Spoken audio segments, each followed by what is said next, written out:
கூட இருக்க வேண்டும். இயேசுவின் நாமத்தில் பிதாவே ஆமென். இந்த நாளில தலைப்பு பார்த்தீங்கன்னு சொன்னால் விசுவாசத்தில ஆர் பலத்தோட இருக்கிறது, ஆண்களா பெண்களா? அதாவது மனுஷனுடைய வாழ்க்கையில், அதாவது தொடர்ந்து நடக்கிற வாழ்க்கையில ஆறு இன்னும் பொய்த்தோடு போவதற்கு சொல்லி நாங்கள் இந்த நாட்களில் இந்த சகோதர சகோதரிகள் தங்களுடைய கருத்துக்களை சொல்ல இருக்கிறார்கள். ஆமென். ஆகவே இந்த விவாதம் நல்லதாய் முடியும், ஒவ்வொருவருக்கும் உற்சாகமாய் பலத்தோடு இருக்கும். ஆகவே நீங்கள் எல்லோரும் உற்சாகம் கொடுக்கும்படி உங்களை கேட்டுக் கொடுக்கிறோம். ஆமென்.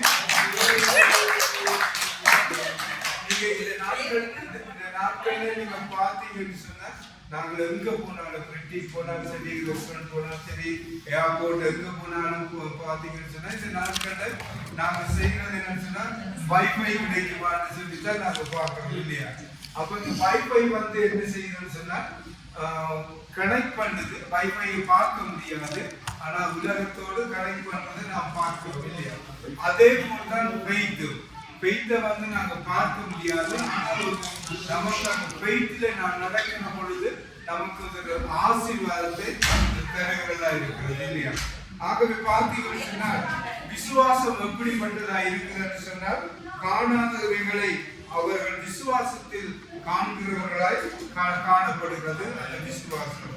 அதே போலத்தான் ஒவ்வொருவருடைய நம்முடைய விசுவாசம் வந்து என்ன செய்யுதுன்னு சொன்னால், உலகத்தை ஜெயிக்கிற விசுவாசமா இருக்கு.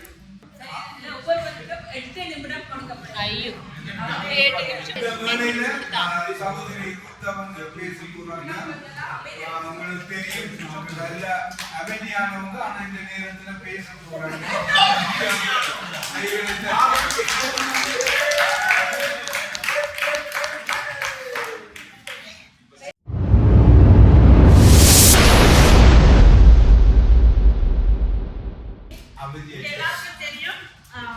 பெண்கள் எவ்வளோ ஒரு இம்பார்ட்டண்ட்டான ரோல் வகிக்கிறாங்க ஃபேமிலி லைஃப்லும் சரி, சபைகளும் சரி, சமுதாயத்திலும் சரி அப்படின்னு சொல்லிட்டு இருந்த போதிலும் ஒரு உங்களுடைய சிறு டவுட்டுக்கு கிளியர் பண்ணுறதுக்காக வேதத்தின் அடிப்படையிலும் சரி பிரகமான காரியங்களும் எடுத்து சொல்லியிருக்கிறோம்.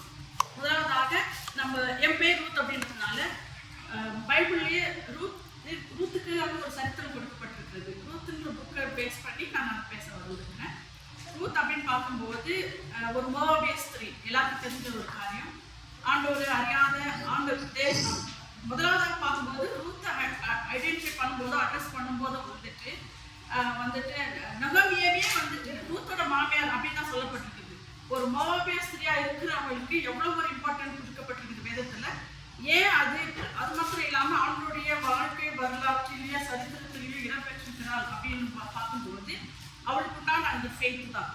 அவள் வந்து ஆண்டவர் அறியாத ஒரு ஜனமா இருந்த மக்கள் மத்தியில் வளர்ந்திருந்தாலும் தன் மாமியாரின் மூலமாக அவள் வந்து ஆண்டவர் அறிந்து கொண்டிருக்கிறாள். அது மாத்திரம் இல்லாம அவள் வந்து அவங்க மாமியாரை நேசிச்சு மாமியாரின் மூலமா ஆண்டவரை கேள்விப்பட்டு யூதாவில் இஸ்ரவேல் அவங்க எப்படியெல்லாம் ஆண்டவரை வந்து அவங்க ஆராதித்தாங்க, ஆண்டவர் அவங்க எப்படி வழிநடத்தி வந்திருக்காருன்றதை கேள்விப்பட்டு அதன் நிமித்தமாய் அவள் எதுவுமே அனுபவிக்கல, ஆனாலும் கேள்விப்பட்டதிலேயே அவள் விசுவாசித்து அவளுடைய நகமுடைய தேவனே அவர் பின்தொடர உறுதியாக மனம் முடிவெடுத்துட்டார். அது நமக்கு எல்லாருக்குமே தெரியும். ஏன்னா ஃபர்ஸ்ட் நம்ம நவமியை கேட்கும்போது, நவமியோட ஹஸ்பண்ட் ஏழுவிலை எல்லாருக்கும் தெரியும். அவர் வந்து ஒரு யூதாவ பெத்லெஹேம்ல இருந்த ஒரு மனுஷன். கொஞ்ச காலம் ஏற்படுற அந்த ஒரு குறைவுக்கோ, ஒரு கஷ்டத்துக்கோ, ஒரு பிரச்சனைக்கோ அவர் வந்து என்ன பண்றாரு, ஒரு குடும்ப தலைவன் ஒரு ராங் டிசிஷன் எடுக்கிறாரு. மனைவி பிள்ளைகளை கூட்டிட்டு மோப் தேசத்துக்கு வந்துட்டாரு. இஸ்ரவேல் அப்படின்னு பார்க்கும்போது, யூதாவை பார்க்கும்போது அது வந்து ஹவுஸ் ஆஃப் பிரெட். ஆக்சுவலா அந்த இடத்துல இருந்து வந்துட்டு மோவாவுக்கு போறாரு. சபிக்கப்பட்ட ஒரு தேசமாக, ஒரு அருவறுக்கப்பட்ட ஒரு சந்ததி உருவான ஒரு இடத்துக்கு கடவுளை அறிந்திருந்த ஒரு மனிதன் அந்த குறைவுகளும் கஷ்டங்களை பார்த்துட்டு அவருக்கு ஆண்டு மேல எந்த நம்பிக்கை இல்லாம, விசுவாசம் இல்லாம அவர் வந்து மனைவி பிள்ளைகளை கூட்டிட்டு மோவாவுக்கு வந்துடுறாரு. அங்க வந்த பிறகு அவர்களுடைய சம்பவங்கள் எல்லாத்தையும் தெரியும். அவர் இறந்து போறாரு, பிள்ளைகள் இறந்து போறாங்க. ஹஸ்பண்ட் வந்து ஹெட் ஆஃப் த ஃபேமிலி, ஆனா அவர் போயிடுறாரு. பிள்ளைகள் பில்லர் ஆஃப் த ஹவுஸ், அவங்களும் போயிடுறாங்க. கைவிடப்பட்ட நிலை, யாருமே இல்லை, எல்லாருமே எழுந்து போன போதிலும் நவமி வந்து தன்னுடைய ஆண்டவர் தன்னத்தை சந்தித்தார், அவருக்கு ஆகாரம் கொடுத்தார் என்று கேள்விப்பட்ட போது தன் தேவனுக்கும், தன் ஜனத்துக்கும், தன் தேசத்துக்கும் திரும்பி போக அவர் தீர்மானிக்கிறார். அவளால் அவங்க முதல் டிசிஷன் எடுக்க முடியல. ஏன்னா husband was the head of the ஃபேமிலின் போது ஒய்ஃப் வந்து எல்லாமே சப்மிட் பண்ணணும்னு சொல்லிட்டு சப்மிசிவாக இருந்து அக்செப்ட் பண்ணி அக்ரி பண்ணிட்டு வந்தாங்க. ஆனால் இந்த இடத்துல ஒரு டிசிஷன் எடுத்து நான் திரும்பி என் தேசத்துக்கு போவேன், திரும்பி என் ஜனத்துக்கு போவேன், திரும்பி என்னோட தேவனத்தில் போவேன்னு சொல்லி ஒரு உறுதியான ஒரு தீர்மானம் எடுத்துறாங்க. அது மட்டும் அப்போ எடுத்துட்டு அவரோட மருமகளை போக சொல்லும்போது இது வந்து நவமியோட ரோல். அவங்களோட அந்த ஒரு விசுவாசத்துல முடிவு பண்ணி அவங்க வந்து ஒரு டிசிஷன் எடுத்திருக்காங்க. அவங்க மூலியமா ஆண்டவர் வந்து அந்த சந்ததியை ஆசீர்வதிக்கிறாரு. ஏன்னா மருமகளாகிய ரூத்துக்கு அவ வந்து எவ்வளவு ஒரு ஒரு பரஸ்பர அன்பை காட்டியிருப்பா. எந்த மாமியார் மருமகளும் அவளை ரூத்துக்கு ஒத்து போறதில்லை. பழைய பாட்டு காலத்துலயும் சரி, இந்த காலத்துலயும் சரி. ஆனாலும் அவ காட்டின அந்த அன்பின் நிமித்தமா மருமகள் மாமியார் மூலமா அவளே தேவனை அறிந்து கொண்டா. நவமியோட தேவனை பின்பற்ற உறுதியாக தீர்மானம் எடுத்தாங்க அப்படின்னு சொல்லி நம்ம நேரத்தில் பார்த்தோம். அது பார்த்ததுனால அவங்க வந்து அவங்களுடைய சந்ததியிலேயே ஆண்டவர் பிறக்கும்படிக்கு ஒரு பெரிய ஒரு ஆசீர்வாதத்தை அவங்க பெற்றுக்கொண்டாங்க. ஸோ அது வந்து நம்ம வந்து 102 நம்ம கற்றுக்கொள்ளணும். இதையே நம்ம புதிய பாடல பார்க்கலாம் அப்படின்னா கானானிய ஸ்திரியை குறித்து நான் சொல்லலாம். கானானிய ஸ்திரீ வந்துட்டு ஆண்டவர் அறிந்தவர்கள் தான், அவனுடைய அற்புதங்களை அறிந்தவர்கள் தான். அவருடைய தேவைக்காக ஒரு மகள் வந்து பெயர் பிடிச்சிருக்கு, எல்லாருக்கும் தெரியும். மகளுக்கு ஒரு சுகம் கிடைக்கணுமேன்னு சொல்லி ஆண்டவர்கிட்ட வந்து கேட்குறாங்க. அப்போ வந்து இருக்கிற மற்ற 12 சிஷர்களும் வந்து அவளை வந்து ஏழமா பேசுறாங்க, சொல்றாங்க, விட மாட்டாங்க. ஆனாலும் வந்து ஆண்டவர்கிட்ட போராடி ஆண்டவருடைய வியாதி என் மகளுக்கு சுகம் வேண்டும் அப்படின்னு சொல்லி போராடி வரான். அப்போ வந்து ஆண்டவருக்கு வந்து சீஷன்கிட்டே சொல்லிடுறாரு, நான் வந்து இஸ்ரவேலுக்காக அனுப்பப்பட்டேன் வந்து மற்றவங்களுக்கு இல்லை அப்படின்னு சொல்லி. ஆனா அவர்கிட்ட டைரக்டா இன்டர் பண்ணும்போது சொல்றாரு, பிள்ளைக்கு 40 எடுத்து நாய்களுக்கு போடுறது நல்லதில்லை அப்படின்னு சொல்லும்போது எவ்வளவு ஒரு அசிங்கம், அவமானம், வேதனை, கஷ்டம். ஆனாலும் எல்லாத்தையும் பொறுத்து இருந்து ஒரு பெண்ணானவள் தன் மகளுக்காக எல்லாத்தையுமே சகிச்சுக்கிட்டு ஆண்டவர் கிட்ட இருந்து வல்லமை கிடைக்கும், ஆண்டவர் சொன்னா என் மகளுக்கு குணம் ஆகும்னு சொல்ற ஒரே ஒரு விசுவாசத்தை மட்டுமே பிடிச்சுக்கிட்டு மெய்தான் ஆண்டவரே, பிள்ளை மேஜைகளிலிருந்து குடிக்கைகளில் நாய்க்குட்டிகள் தின்னுமே அப்படின்னு சொல்லி தன்னை உண்மையும் இன்னும் தாழ்த்தி ஆண்டவர் மேல விசுவாசத்தின் பேர்ல அவர் சுகத்தை பெற்றுக் கொள்கிறார். ஆண்டவரே வந்து அந்த அவருக்கு இருந்த விசுவாசத்தை பார்த்து ஆச்சரியப்பட்டு மகளே உன் விசுவாசம் பெரிது அப்படின்னு சொல்லி ஆண்டவர் சொன்னதை பார்க்கிறோம். இதை வந்து ஒரு விசுவாச தாய், ஏன்னா ஒருவேளை கணவன் இருக்கிறாரா இல்லையா நமக்கு தெரியல, அவரோட தகப்பன் பிள்ளைக்காக வந்ததா பேசல இல்லை.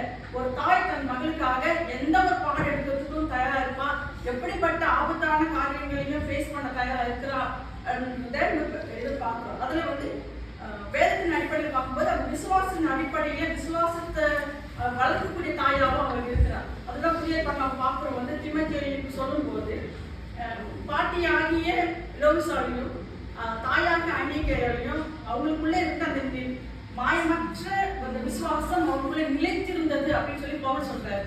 அதே அந்த விசுவாசம் உனக்குள்ள இருக்குது அப்படின்னு நான் சொல்றாரு. அங்க வந்து தீமோத்தேயோட அப்பாவை சொல்லல, தீமோத்தேயோட தாத்தாவை சொல்லல, தீமோத்தேயோட தாயையும் பாட்டியும் தான் சொல்றாங்க. ஏன்னா ஒரு கலாச்சாரத்தையும் பண்பாட்டையும் பிள்ளைகளுக்கு கடத்தக்கூடியது வந்து குறிப்பாக பெண்களின் பங்கு அதிகமா இருக்குது அப்படின்னு வேதத்துல பார்க்கணும். வேதத்தின் அடிப்படையில் அதுதான் அவனுடைய வழிநடத்தில் அவருடைய கற்பனைகளையும் அன்புகளையும் அவர் அதிசயங்களையும் பிள்ளைகளுக்கு வந்து தாய்மார்கள் அதை கருத்து கொண்டு வருகிறாங்க அப்படின்னு சொல்லி வேதத்தின் அடிப்படையில் நம்ம பார்க்கிறோம். அதனாலதான் அவர் பவுல் அட்ரஸ் பண்ணும்போது அந்த மாயமற்ற விசுவாசம் அவங்களுக்குள்ளே நினைச்சிருந்துச்சு, அதே விசுவாசம் மனக்குள்ள இருக்குது அப்படின்னு சொல்லி அவர் சொல்றதை நம்ம பார்க்கிறோம். ஏன் அப்படிப்பட்ட ஒரு தாய்மார்கள் இருக்கும் பட்சத்துலதான் இயேசு கிறிஸ்துவுக்காக தீங்கு அனுபவிக்கூடிய ஒரு போஸ்தவகனாக உருவாக்கப்பட்டான். இல்லைன்னா அவரோட வழி வேற மாதிரி போயிருந்திருக்கும், சூழ்நிலைகளை கண்டு கலங்கி பின்வாங்கி போயிருக்கலாம். ஆனா ஒரு தீங்கு அனுபவிக்கக்கூடிய ஒரு போர் சேவகனாக ஆக்குற அளவுக்கு உருவாக்கப்பட்ட தீமோத்தேயு காரணம் விசுவாசமுள்ள ஒரு தாய்க்கும் பாட்டிக்கும் ஒரு பங்கு அந்த முக்கியத்துவமா இருந்ததுனாலதான்.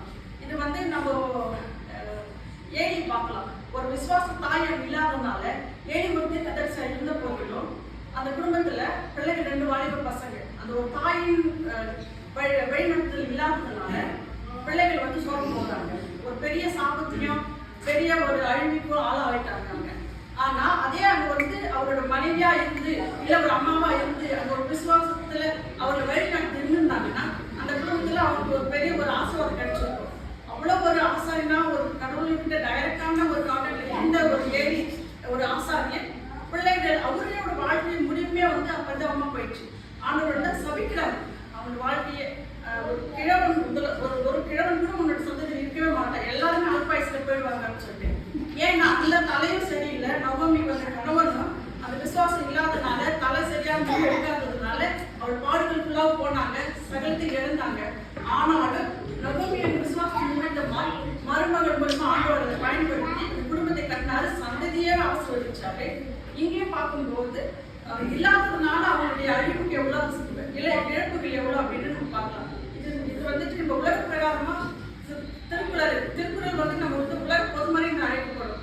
பைபிளுக்கு அடுத்து அதிகமான மொழிகளை டிரான்ஸ்லேட் பண்ணிருக்கிற ஒரு புக்கு வந்து திருக்குறள். அந்த திருவள்ளுவர் கூட சொல்றது வந்து பெண்களின் பங்கு அதிகம் அப்படின்னு சொல்லிட்டு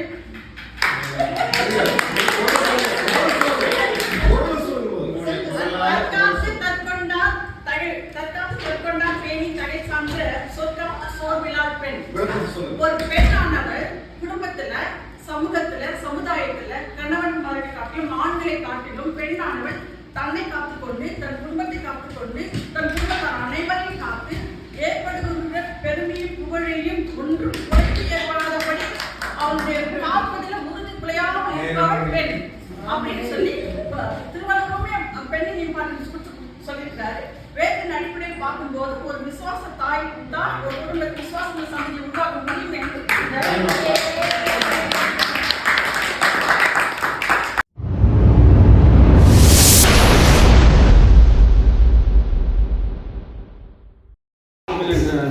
தலைப்பில் நான் பேச வந்துள்ளேன். யோபுவோட சரித்திரத்தையும் அவனோட விசுவாச வாழ்க்கை குறித்தும் வேதத்திலிருந்து சில வசனங்களை காட்டி உங்களிடத்துல நான் விசுவாசத்தை பற்றி வெளிப்படுத்துகிறேன். யோபு அவன் வாழ்ந்த காலத்தில் பார்த்தீங்கன்னா உத்தமனும் சன்மார்க்கனும் தேவனுக்கு பயந்து பொல்லாப்புக்கு விலகுகிற மனிதனாக இருந்தான். யோபுவோட வாழ்க்கையை பார்த்தீர்கள் என்றால் அதிகாலையில் தேவனை தேடுகிற மனிதனாக அந்த வேதத்தில் சொல்லப்பட்டிருக்கிறது. அதே போல அவனோட மனைவியை பார்த்தீங்கன்னா அதிகாலையில் தேவனை தேடாத ஒரு நபராக அந்த இடத்துல அதை பற்றியே சொல்லவில்லை. இந்த இடத்துல யோபுவோட வாழ்க்கையை பார்த்தீங்கள் என்றால் பிறருக்கு உதவி செய்கிறவராக இருந்தார். அதே போல அவரோட மனைவியை பார்த்தீங்கன்னா அந்த இடத்துல வேதத்தில் அதை பற்றி சொல்லப்படவில்லை. தேவனால் சாட்சி பெற்ற மனிதனாக இருந்தான். வசனம் 8 சொல்லியிருக்கிறது, பூமியில் ஒருவனும் இல்லை என்று தேவன் வந்து என்னது யோபுவை குறித்து சாட்சி கொடுக்கிறார். யாக்கோபு 5:11 சொல்கிறது, எல்லா பிள்ளைகளையும் எல்லா செல்வத்தையும் இழந்த போதிலும் அப்பொழுது யோபு வந்து தன் சால்வை கிழித்துக் கொண்டு தன் தலையை சிரைத்து தரையிலே விழுந்து ஆண்டவரை வந்து என்னது பணிந்து கொண்டான். எல்லாத்தையும் இழந்த போது எதையெல்லாம் இழந்தான் என்று வேதத்தில் சொல்லப்படுகிறது என்றால் அவனுடைய குமாரத்திகள், எருதுகள், கழுதைகள், ஆடுகளையும் வேலையாட்களையும் ஒட்டகங்களையும் எல்லாவற்றையும் யோபு இழந்தான். இவைகள் எல்லாவற்றிலும் யோபு பாவம் செய்யவில்லை, தேவனை பற்றி குறையும் எதுவும் சொல்லவில்லை. அவனுடைய வைஃப் பார்த்தீங்கன்னா அவனுக்கு யோபுக்கு நேராக தூசிக்கிற வார்த்தையை தான் என்னது யோபு இடத்துல அவன் யோபுவை பார்த்து சொல்லுவாள். அம்பு எய்யும்படி வார்த்தைகளால் காயப்படுத்தும் பொழுது யோபு என்ன செய்வான் என்றால் பொறுமையுடன் அவனோட மனைவிக்கு பதில் அளிக்கிற நபராக வேதத்தில் நம்ம பார்க்கிறோம்.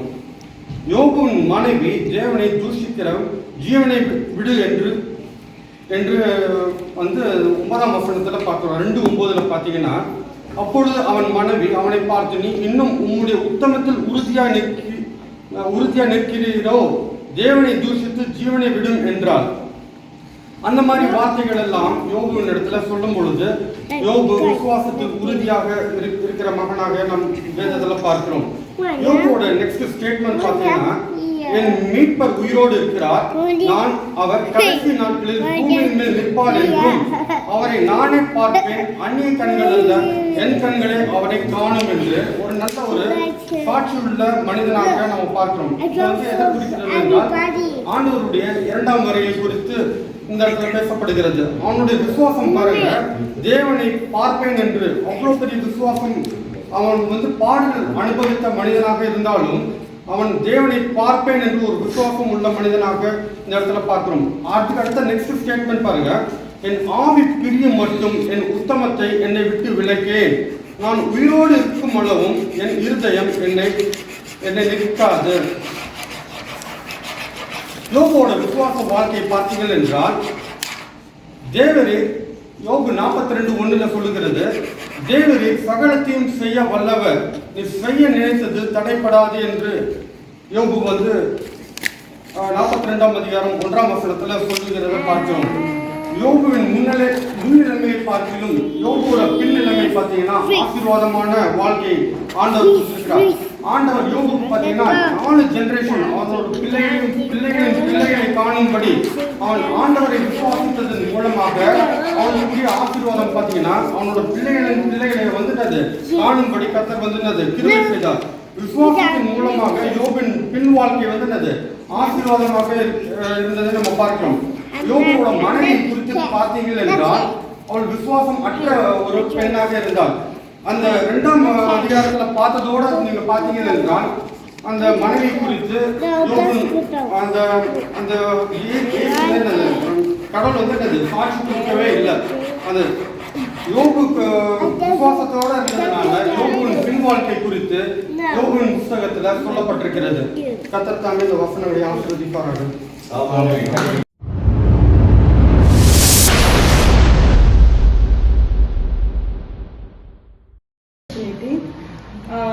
ரூபனோட இதுக்கு சொல்லணும்னா யோபு பத்தி அவர் எல்லாமே எக்ஸ்பிளைன் பண்ணாரு, அவருடைய விசுவாசம், அவருடைய காரியங்கள் எல்லாத்தையும். அதுல ஒரு காரியம் சொல்ல வருவேன், அவர் என்னத்துல தவறினாருன்னா அவரோட விசுவாசத்தை தன்னுடைய குழந்தைகளுக்கும் தன்னுடைய மனைவிக்கும் அவர் கொடுத்தாருன்னு எனக்கு தெரியல. there's nothing in the Bible. அவர் தன்னுடைய மனைவியும் குழந்தைகளையும் விசுவாசத்தை வளர்க்க தவறிவிட்டார், அது சொல்றேன். அதுக்கப்புறமா என்னன்னா அவர் மட்டும் அந்த இடத்துல தன்னுடைய குழந்தைகளையும் ஒய்ஃபையும் விசுவாசத்துல இது பண்ணியிருந்தாங்கன்னா மேபி அந்த அவ்வளவு பெரிய அழிவு அந்த காரியங்கள் எல்லாம் நடந்திருக்கிறாரு.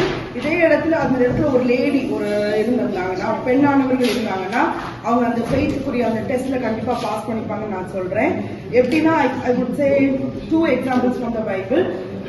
புதிய பாட்டுல இருந்து ஒரு பழைய பாட்டுல இருந்து சொல்கிறேன்.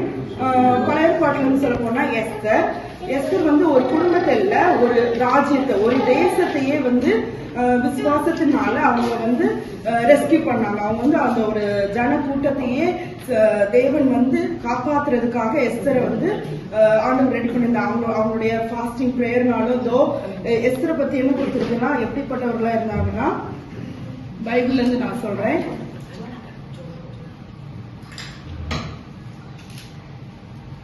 எஸ்தர் அதாவது அவளுடைய சிறிய தகப்பனாகிய மொர்தெகாய் மூலமா தான் வளர்க்கப்பட்டாங்க. She is an orphan. அவங்களுக்கு அம்மா இல்ல, அப்பா இல்ல. ஆனா அவரை நல்ல ஒரு விசுவாசத்துல வளர்ந்துருக்கிறாங்க. அது மட்டும் இல்லாம ஒரு ஸ்டேஜ் வந்துச்சு, அவங்களுடைய ஜனங்களுக்கு பிரச்சனை வரும்போது அவங்க உண்ணாமலும் குடியாமலும் புசிக்காமலும் உபவாசித்து 3 days she fasted. அவங்களுடைய உயிருக்கே ஆபத்து. ஏன்னா ராஜாவுடைய அனுமதி இல்லாம அவங்க உள்ள பிரவேசிக்கவே முடியாது, ஸ்பெஷல் பெர்மிஷன் இல்லாம. அந்த நேரத்துல கூட அவங்க ஃபாஸ்டிங் பண்ணி ராஜாட்ட போய் இது பண்ணி அவங்க அவங்களுடைய மக்களை சேவிக்கிறதுல அவங்களுடைய ஃபெய்த்தை ஃபுல் அண்ட் ஃபுல் அவங்க மூலமா அந்த ஃபுல் ஜெனரேஷன், அந்த யூதோட ஒரு ஃபுல் கோத்திரமும் சேவ் அடைகிறதுக்கு அவங்க ஹெல்ப்ஃபுல்லா இருந்தாங்க. அவங்க ஒரு குடும்பத்தை இல்ல, அவங்க ஒரு தேசத்தையே ரட்சிக்கிறதுக்கு இது பண்ணியிருந்தாங்க. பழைய பாடல இருந்து சொல்லணும்னா பெரும்பாடுள்ள ஸ்திரீ மார்க்ல சொல்லியிருக்குது, மார்க் 5ஆம் அதிகாரத்தில் சொல்லியிருக்குது. அப்பொழுது 12 வருஷமாக பெரும்பாடுள்ள ஒரு ஸ்திரீ அநேக வைத்தியர்களால் மிகவும் வருத்தப்பட்டது. தனக்கு உண்டானவைகள் எல்லாம் செலவழித்தும் சற்றிலும் குணமடையாமல் அதிக வருத்தப்படுகிற போது, நம்மளே இந்த இடத்துல நம்ம வச்சு பார்த்தோம்னா, இல்ல I don't know whether gents can manage this. இப்படி ஒரு நல்ல ஒரு டிசீஸ் இருக்கு, வெளியே போக முடியாது, அவமானம் துக்கம் இருக்கு, எங்க போயும் ட்ரீட்மெண்ட் எடுத்தும் ஹீல் ஆகல. அதுக்கு என்ன சொல்ல வரேன்னா, லேவியரங்கத்துல சொல்லி இருக்கு 15ஆம் அதிகாரத்துல, சூதக ஸ்திரீ தன் சரீரத்தில் உள்ள உரல நிமித்தம் 7 நாள் தன் விளக்கத்தில் இருக்கக்கூடாது. அங்க நிறைய ரெஸ்ட்ரிக்ஷன் சொல்லிருக்காங்க. வெளியே போக முடியாது, எதுவுமே செய்யக்கூடாது, தனியா செப்பரேட்டா இருக்கணும். அவங்களுக்கு சோசியல் லைஃபே இல்ல. எப்படிலாம் தீட்டுப்பட்டுக்கிறதுனால என்னெல்லாம் அவங்களுக்கு இருக்குதுன்னு லேவியர் அவங்களுக்கு கிளியரா எக்ஸ்பிளைன் பண்ணியிருக்காங்க. அப்படி இருக்கும்போது இவங்க எவ்வளவு 12 வருஷம்னா ஒரு நாள் 2 நாள் இல்ல, 12 வருஷம் எவ்வளவு கஷ்டப்பட்டிருப்பாங்க. அவ்வளவு கஷ்டத்திலையும் she just believe only one thing. ஏன்னா அவங்க கேள்விப்படுறாங்க, இயேசுவை குறித்து கேள்விப்பட்டு நான் அவருடைய வஸ்திரத்தை ஆயும் தொட்டால் சொத்தமாவேன் என்று சொல்லி ஜனக்கூட்டத்துக்குள்ளே அவருக்கு பின்னாக வந்து அவருடைய வஸ்திரத்தை தொட்டால். இந்த மாதிரி விசுவாசம் யாருக்கும் இருக்குமான்னு எனக்கு தெரியல. பட் ஜஸ்ட் நான் இதை டச் பண்ணாலே போதும், அந்த விசுவாசமே எனக்கு போதும், அதனால எனக்கு ஹீல் ஆயிருந்த ஒரு அந்த சிறிதளவு விசுவாசத்தை ஆண்டவர் வந்து ஆசீர்வதித்து அவளை ஹீல் பண்றாரு. 12 வருஷம் உள்ள ஒரு பிரச்சனைய ஆண்டவர் அந்த ஒரு செகண்ட்ல, அந்த ஒரு நொடியில அவர் வந்து அவங்களுக்கு வந்து கம்ப்ளீட்டா ஹீல் பண்றாங்க. சோ இதை குறித்து நான் சொல்ல வேணும் என்னன்னா, பழைய பாட்டிலையும் சரி புதிய பாட்டிலையும் சரி பெண்கள் வந்து தங்களுடைய சிறிய கொஞ்ச அளவு விசுவாசத்திலையும் அதை வந்து அவங்க உண்மை உள்ளவர்களா இருந்து அதை வெளிப்படுத்தி அவங்களோட குடும்பம், அவங்களுடைய சொந்த வாழ்க்கை, அவங்களுடைய தேசம் எல்லாத்தையும் வந்து கட்டி எழுப்பி சேவ் பண்றதுக்கு அவங்க வந்து ஆண்டவர் வந்து அவர்கள் வந்து கருவியா இது பண்ணியிருக்காங்க. So that's my point. Thank you.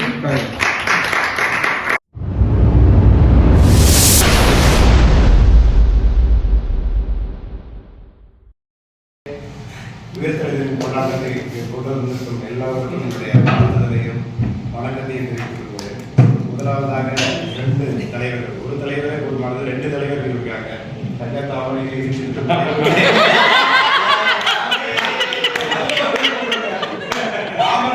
கோச்சுகளோட விட நான் பிஜேபி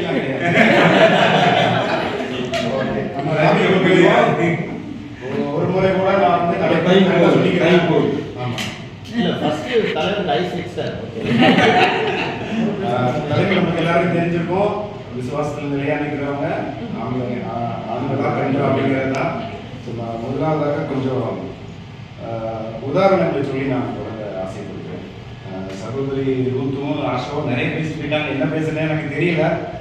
ஆனா சகோதரி ஆஷா பேசும்போது யோகோட மனைவியை பத்தி பேசினாங்க. அவங்க பெண்களை பத்தி விசுவாசமா இருக்கிறாங்களா இல்லையான்னு சொல்றதுக்கு அதே பாயிண்ட்ல யோகு தான் ரொம்ப விசுவாசத்துல ஸ்ட்ராங்கா இருக்கிறாங்க அவங்களே சொல்லிட்டு இருக்காங்க. தெரியாமலே அவங்க அதுக்கப்புறம் ஒரு உதாரணத்தை சொன்னாங்க. ஒரு பெரும்பாலான ஸ்திரீ வந்து ஆண்டவருடைய உடையை தொட்டு ஒரு சுகத்தை பெற்றுக் கொண்டாங்க. ரொம்ப வருஷமா அவங்களுக்கு உதிரப்போக்கு இருந்தது. அவங்க ஒரு விசுவாசத்தினால அவங்க ஆண்டவருடைய உடையை தொட்டவங்கன்னா அவங்களுக்கு பூரண குணம் கிடைக்கிறது நம்ம வாசிப்போம். ஆனா ஒரு ஆண் 100 கதபடி அவன் பையன் படுத்த படுக்கையா வீட்டில் இருக்கான். அப்போ வந்து ஆண்டவர் சொல்றாரு, உங்க வீட்டுக்கு நான் வரலாங்க. இல்லை ஆண்டவரே நீ வரலாம், ஒரே ஒரு வாசம் சொல்லுங்க, என் பையன் நடக்கும். நல்ல விசுவாசம் தெரியுதா? வேண்டாம்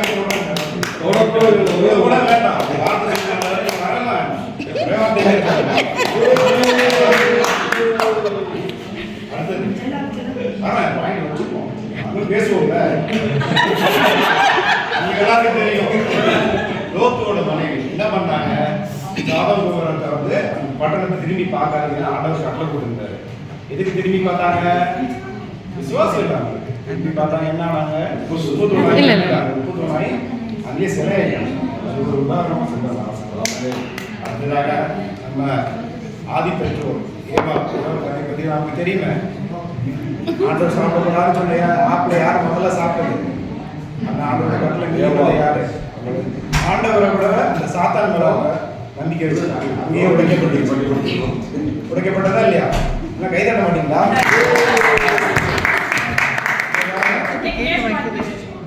இன்னொரு உதாரணத்தை கூட நாங்க சொல்ல விரும்புகிறேன். நம்ம லாசர் உயிர்க்கிறதுல பத்தி நிறைய வாசிப்போம். லாசரோட உயிர்க்கிறதுல ஒரு முக்கியமான சீன் என்னன்னா, ஆண்டவர் வந்து அவரோட சகோதரர் லாசர் மறித்து 4 நாள் ஆகிட்டு அவருக்கு தெரியும் அடக்கம் பண்ணிட்டான்னு தெரியும். ஆனாலும் ஆண்டவர் கொஞ்சம் லேட்டாக வராது. அப்போ மத்தெல்லாம் மரியாலும் மார்த்தாலும் அவங்க வந்து நிற்கிறாங்க. அப்போ வந்து ஆண்டவர் சொல்றாரு, பயப்படாதீங்க, லாசர் கண்டிப்பாக உயிரோட தான் வருவான் அப்படின்னாங்க. ஆனால் மக்களை மரியாதை சொல்லுவாங்க, ஆண்டவரே அம்மா எங்களுக்கு தெரியும் கடைசி நாளில் கண்டிப்பாக லாசர் உயிர்த்தெழுந்து வருவாங்க. அப்போ அவங்களோட விசுவாசம் அப்படிதான் இருக்குது. ஆண்டவர் அற்புதத்தை செய்வாங்கிற அந்த விசுவாசம் அவங்களுக்கு அந்த ஸ்பாட்ல வரவே இல்லை. ஆனா ஆண்டவர் என்ன செஞ்சாரு, அவங்க பண்ண முன்னாடியே லாசருவே எழுந்து வா அப்படின்னு கட்டுகளை அவுத்து அதை வெளியே வந்துட்டாங்க. அதுதான் அந்த விசுவாசம் வந்து பெண்களுக்கு குறைவிட்டு போகுது. அதுதான் நான் வந்து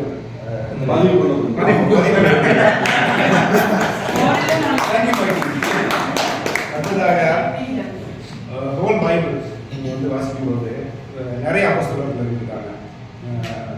நம்ம பொதுவாக சொல்ல போனோம்னா தாமஸ் அவர் இந்தியாவில் வந்து ஊழியர் செய்வதன் மூலமாக தான் நம்ம எல்லாம் கிறிஸ்துவ ரட்சிக்கப்பட்டோம். அதே போல் எத்தனையோ அவசரமார்கள் வந்து உயிர் சாட்சிகள் ரத்த சாட்சிகளாக மதிக்கப்பட்டிருக்காங்க. ஆனால் அதே மாதிரி ஒரு பெண் ரத்த சாட்சியாக மதிக்கப்பட்டது எழுத்துப்பூர்வமாக எங்கேயுமே நம்ம பார்க்க முடியாது. ஸோ அவ்வளோ விசுவாசம் மரணம் வரைக்கும் மரணத்துக்கு கூட அவங்க ஒப்பு கொடுத்து கிறிஸ்துவுக்கு ஈடான மரணம் ஒரு சிலுவை மரணம் கூட அவங்க வந்து அடைஞ்சிருக்காங்க. ஸோ அந்த விசுவாசம் ஆண்களுக்கு அதிகமாக இருக்குது. என்னுடைய வாக்கை நான் உறுதியாக பதிவு பண்ணுறேன்.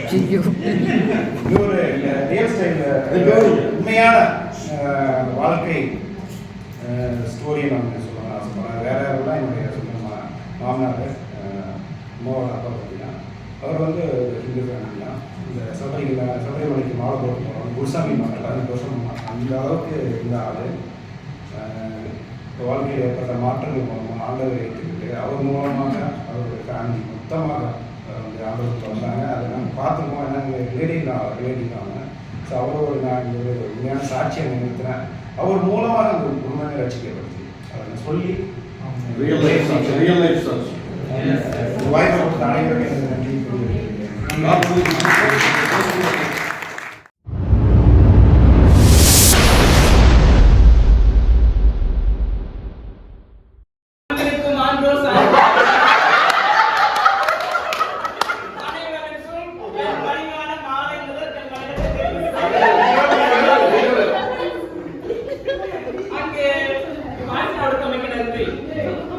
மங்கையராய் பிறப்பதற்கு நல்ல மாதம் செய்திட வேண்டும் அம்மா. விசுவாசத்தில் உள்ள பெண்களாய் பிறந்தாலே போதும், மாதம் செய்திட வேண்டும் என்று ஒரு ஆண் மகன் குறித்து எழுதுகிறார். தேவநாயகர் கவிமணி தேசிக விநாயகர் செய்திருக்கிறார்.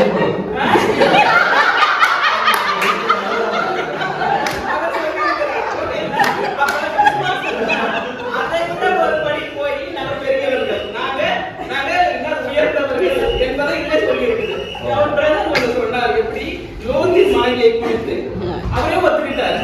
லோத்தின் மனைவி திரும்பி பார்த்ததால அங்க வந்துட்டு அவர் வந்துட்டு அங்க ஒரு இழப்பு ஏற்பட்டுச்சு. அங்க வந்துட்டு அந்த லேடி அந்த குடும்பத்துல சரியா இல்லாததுனால அந்த அவங்க ஒரு பாவமான சந்ததியை உருவாக்கவே நேரிடுது. நீங்களே ஒரு பாயிண்ட் சரி இல்லாததால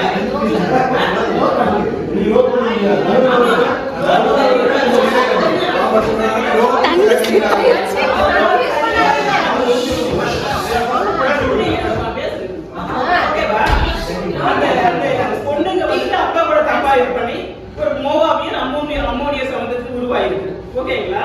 இப்ப அந்த மாதிரி அப்ப அந்த பெண்ணு அந்த சரீரத்துல இருந்து அந்த அம்மா நல்லா இருந்திருக்காங்கன்னா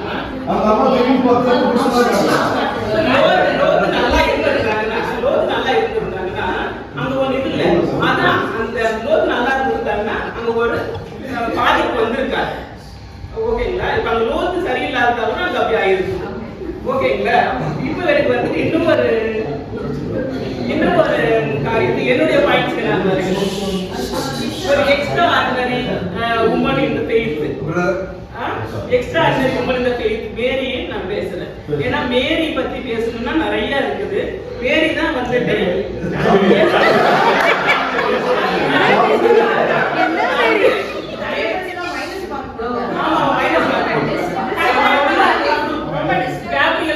மேரி கிட்ட சொல்லும் போது அவ ஒரு குழந்தையை போல ஏற்றுக்கொண்டார். நீங்க வந்து தேவனாலே கர்ப்பவதி ஆகி ஒரு குழந்தையை பெறுவீங்க என்று சொல்லும் போது வந்துட்டு அவர் அதுக்கு ஒரு எப்படி இது ஆகும் என்று கேட்டார். கேட்ட உடனே அதை அவங்க எக்ஸ்பிளைன் பண்ண உடனே ஒரு குழந்தையை போல ஏற்றுக்கொண்டு அந்த அவளுக்கு இந்த மாதிரி நடந்தா எனக்கு வந்து சோசியல் ஸ்டிக்மா இருக்குது. மரணம் அந்த யூத ஜனங்கள் வந்து மரணத்தை ஏற்படுத்துவாங்க, கல்லெறிந்து கொள்வாங்க, இப்படி எல்லாம் நடக்கும் என்று தெரிந்தும் கூட அவர் வந்து அந்த கனமான பாத்திரத்தை சுமந்து கொண்டார். கனமான பாத்திரம் அப்ப அந்த ஒரு வயசு, அந்த ஒரு சின்ன வயசு, ஒரு 16 இருக்குன்னா ஒரு 17 இருக்கலாம், அந்த ஒரு சின்ன வயசுல வந்து அந்த ஒரு அண்டர்ஸ்டாண்டிங், ஒரு பெரிய பாத்திரத்தை ஏற்றுக்கொண்டு ஒரு சின்ன பிள்ளை நான் இன்னும் கலந்துவேன். ஆனா அவ அதை ஏற்றுக்கொண்டு அவ வந்து அது நடந்தா சரிங்களா? அப்ப அவளுக்கு இருக்கிற அந்த மன தைரியம், டிவோஷன், அந்த கரேஜ், அந்த கம்பல்னஸ், அந்த ஃபெய்த்ஃபுல்னஸ்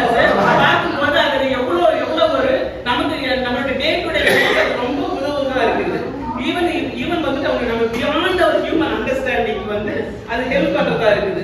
அப்புறம் ஒரு வெர்ஜின் லேடி கன்சீவ் பண்றது, அவன் தன்னை முழுவதுமாக ஒப்பு கொடுத்து கர்த்தருடைய வார்த்தை அப்படியே ஏற்றுக்கொண்டு நடந்தார்.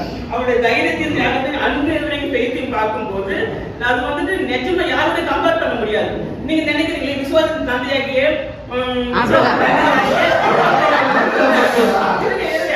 ஆபிரகாம் இருக்கிறார் இல்லைங்களா?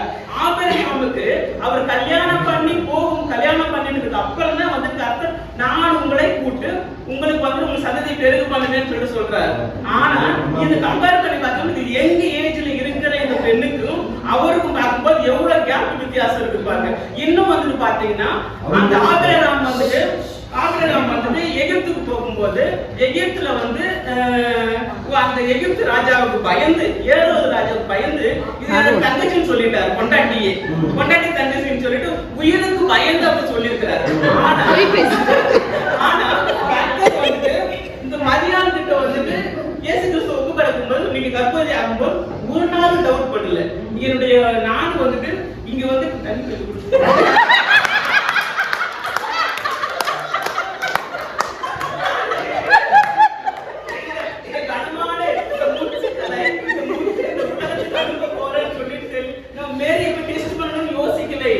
மேரி அப்படியே மரியாதை நம்பி கொடுத்தார். அப்ப இந்த ஃபெய்த் எப்படி இருக்கு?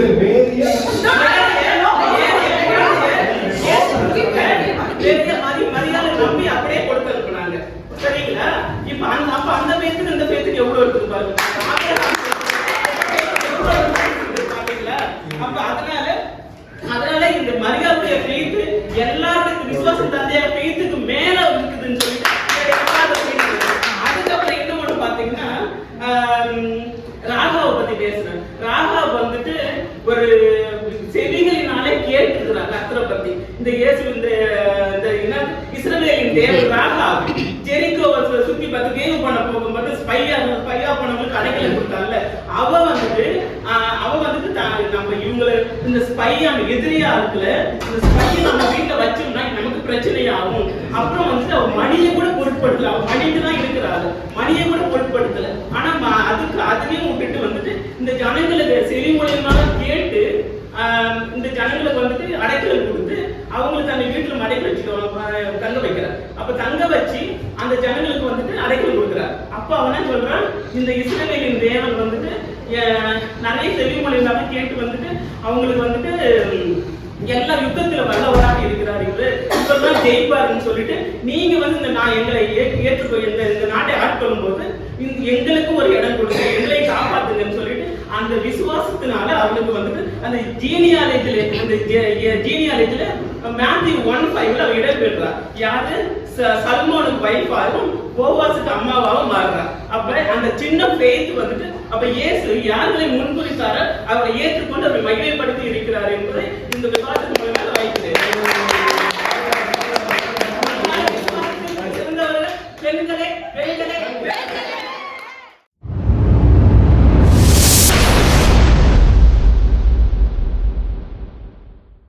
நடுவர் அவர்களை, வீட்டிலிருக்கிற நடுவி அவர்களை,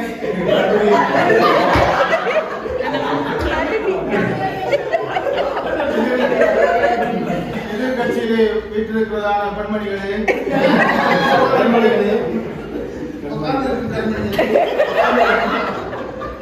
பார்வையாளர்களே, இன்னருமை சகோதர சகோதரிகளே, மாஸ்டர் அவர்களே, உங்கள் அனைவருக்கும் என்னுடைய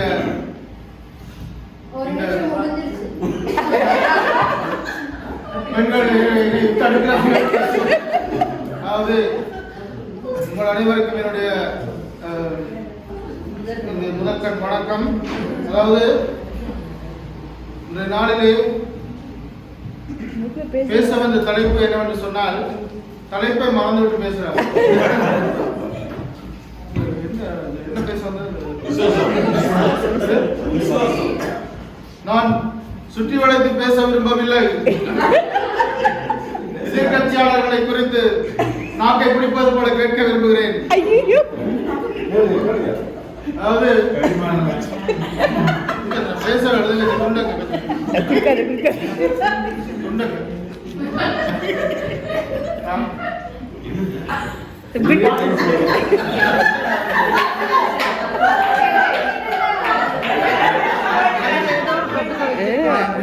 அவர் விசுவாசத்துல பேச வந்தாரு. இதெல்லாம் பார்த்த உடனே இது போயிட்டுது. அதாவது அநேகமா நான் வந்து பேச வரும்போது ஜானி அக்கா பேசி முடிச்ச பிறகு தான் பேசுவாங்க. ஏன்னு சொன்னால் அவர் அநேகமா சேம் சைட் கோல் பண்ண இது தாசனா சொன்ன மாதிரி எந்த விதமான ஒரு முன்னித அதாவது ஒரு விதமான ஆயத்தம் ஏற்பாடும் இல்லாம வந்தேன். என்ன தெரியும் எனக்கு முன்னால உள்ளவங்க பேசுவாங்க, அவங்க பேசுறத வச்சு நான் பேசிக்கொள்ளான்னு இருக்குது. அது மாதிரி ஜானியாக பேசும்போது தெரியும் இந்த பக்கம் அநேகமான கோல்களை அடிச்சு விடுவாங்க. ஸோ அதுல இருந்து பேசுறான்னு சொல்லி அதாவது பேசுங்க.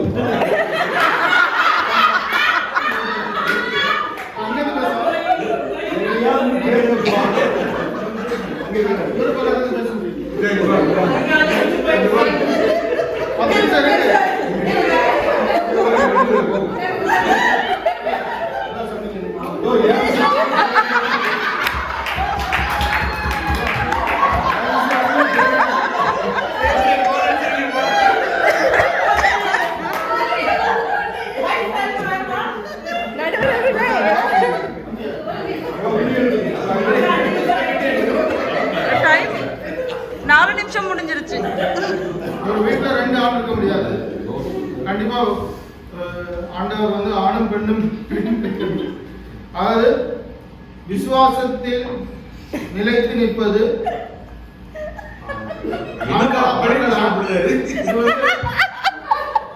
இது குடும்ப வாழ்க்கையிலும் சரி கிறிஸ்தவ வாழ்க்கையிலும் சரி யாருக்கு அதாவது நாங்க முதலாவது ஆதாம் எடுத்துக்கொண்டா ஆதாம் நிம்மதியா இருந்தது அந்த கொஞ்ச நேரம் தான். எவ்வாறு படைக்க மட்டும்தான் எவ்வாறு படைச்சதோட அவருடைய நிம்மதியை வந்து எடுக்கப்பட்டுச்சு. இது விசுவாசத்தை குறிச்சு நிம்மதியை குறிச்சு இல்ல. இடத்துல பதிவு செய்ய விரும்புகிறேன். அடுத்தது வந்து நாங்க வந்து ஆபிரகாமை குறித்து பேசினார்கள். ஆபிரகாம் குறித்து பேசினா ஆபிரகாம் வந்து ஒரு உண்மையை பார்க்க போனா விக்கிரக ஆராதனைக்காரனா இருந்தான். அவனை ஆண்டவர் தெரிந்தெடுத்து அவனுடைய விசுவாசத்தை தெரிந்தெடுத்து அவனுக்கு அநேக ஆசீர்வாதங்களை கொடுக்க போறேன்னு சொல்லி அவனுக்கு முன்னுதாரணமாய் வந்து அவனை கூட்டிக் கொண்டு வந்து நட்சத்திரங்களை பார், உன்னை நான் ஆசீர்வதிக்கப்படுறேன், உன்னுடைய சந்ததிகளை வந்து பெருக பண்ணேன்னு சொல்லி அவனுக்கு ஒரு ஆண்டவர் வந்து வாக்குத்தத்தம் கொடுத்தார். ஆண்டவர் வந்து கொடுத்தோன்னா ஆண்கள் வந்து எப்படின்னு சொன்னா ஒன்றுமே யோசிக்க மாட்டான். ஆண்டவர் சொன்னான்னா சொன்னதுதான், ஒன்றுமே மறுபேச்சுக்கு இல்லை. இதை எடுனா எடுக்கலாம், அதை குறித்து கேள்வி இது எப்படி எடுக்கிறது. பெண்களாக இருந்தால் என்ன செய்வாங்க, இது எப்படி எடுக்கணும், அதை எப்படி எடுக்கணும், அப்படியே ஆண்கள் அப்படியே இல்லை. ஆண்கள் வந்து அப்படியே பிளாங்கா வந்து எடுனா எடு. அந்த மாதிரி தான் ஆபிரகாமும் அதை வந்து அது கீழ்ப்படிந்து ஈசாக்கை கூட்டிட்டு போறான். கூட்டிட்டு போயிட்டு அந்த இடம் மட்டும் ஈசாக்கை கூட்டிட்டு போயிட்டு ஆண்டவர் பலியிடுறதுக்கு கூடமான தயங்கவில்லை. அந்த விதமா ஆண்டவர் வந்து ஆபிரகாம் வந்து அந்த விசுவாசத்துல நிலைத்திருந்தான். ஆனா அந்த சாரால் என்ன செஞ்சாங்க உங்களுக்கே தெரியும். என்ன செஞ்சாங்க, பொறுமை இல்லாம அவசரப்பட்டு இன்னொரு அடிமை பெண்ணை வந்து மறு பண்ண சொல்லி அதனோட வந்த பிரச்சனைகள் எல்லாமே உங்களுக்கு தெரியும். அது கூட வந்து இன்னொரு சந்ததி உருவாகி இஸ்மாயில் சந்ததி உருவாகி கடைசியில வந்து அவங்களே துரத்தி விட்டாங்க. 2 பெண்கள் ஒரு வீட்டுல இருக்க முடியாது, அவங்கள துரத்தி விட்டாங்க. சரியா? உலகம் பாருங்க, மாமியார் மருமகள் பிரச்சனை எங்கேயாவது தீர்ந்திருக்குதா? எங்கேயாவது தீர்ந்திருக்கா?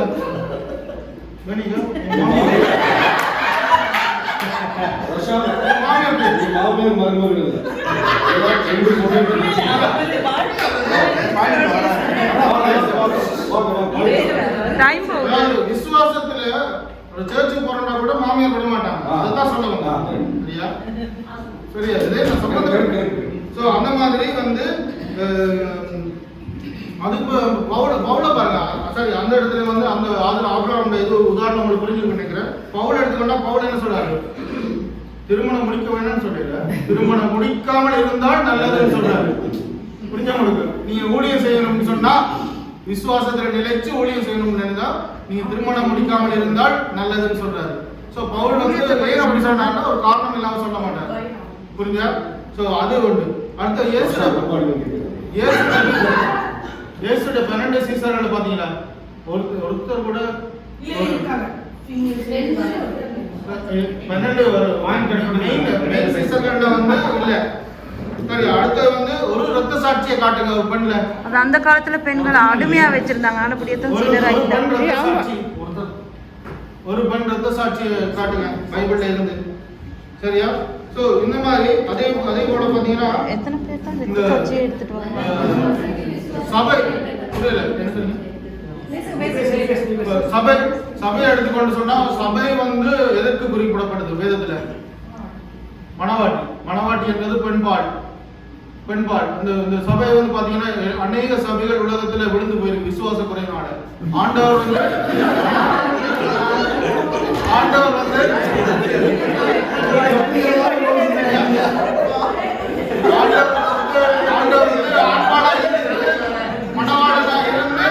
மணவாட்டியை வந்து அவர் அழைக்க வரும்போது முன்னுக்கே எத்தனை மணவாட்டிகள் வந்து இந்த சபைகள் உலகத்துல விழுந்து போவதை நாங்கள் காண்கிறோம்.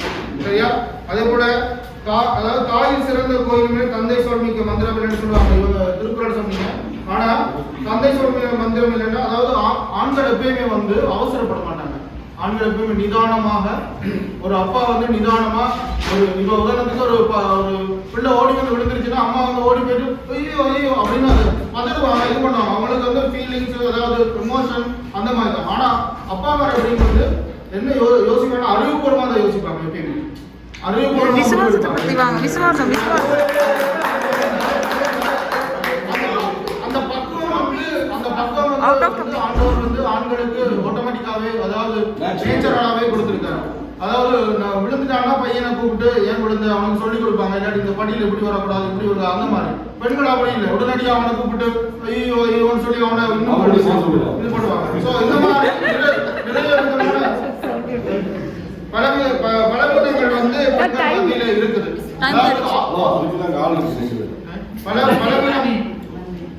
பலவீனம் இருக்கு. அதாவது 1 minute இருக்கபடியா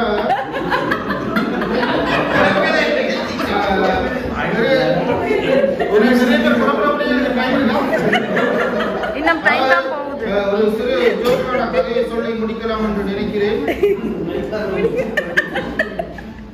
போயிருச்சு 1 minute.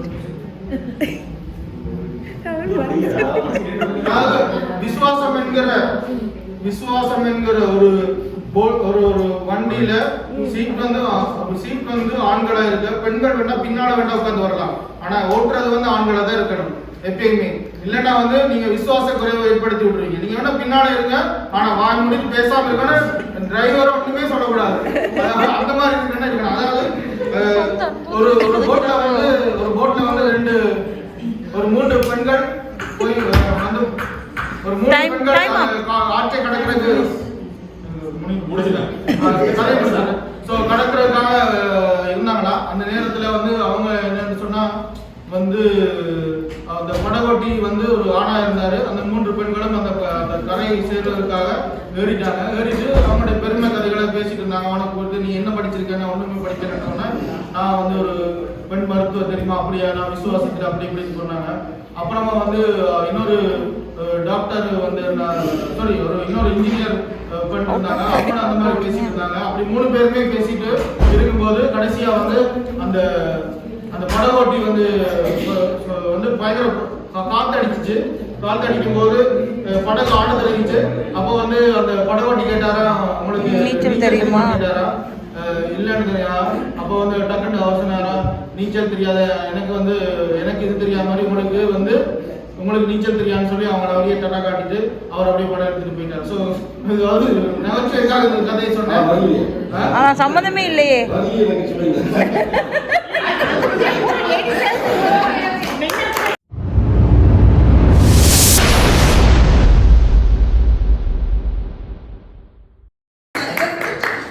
பாரதி மாஸ்டர் வந்துட்டாங்க.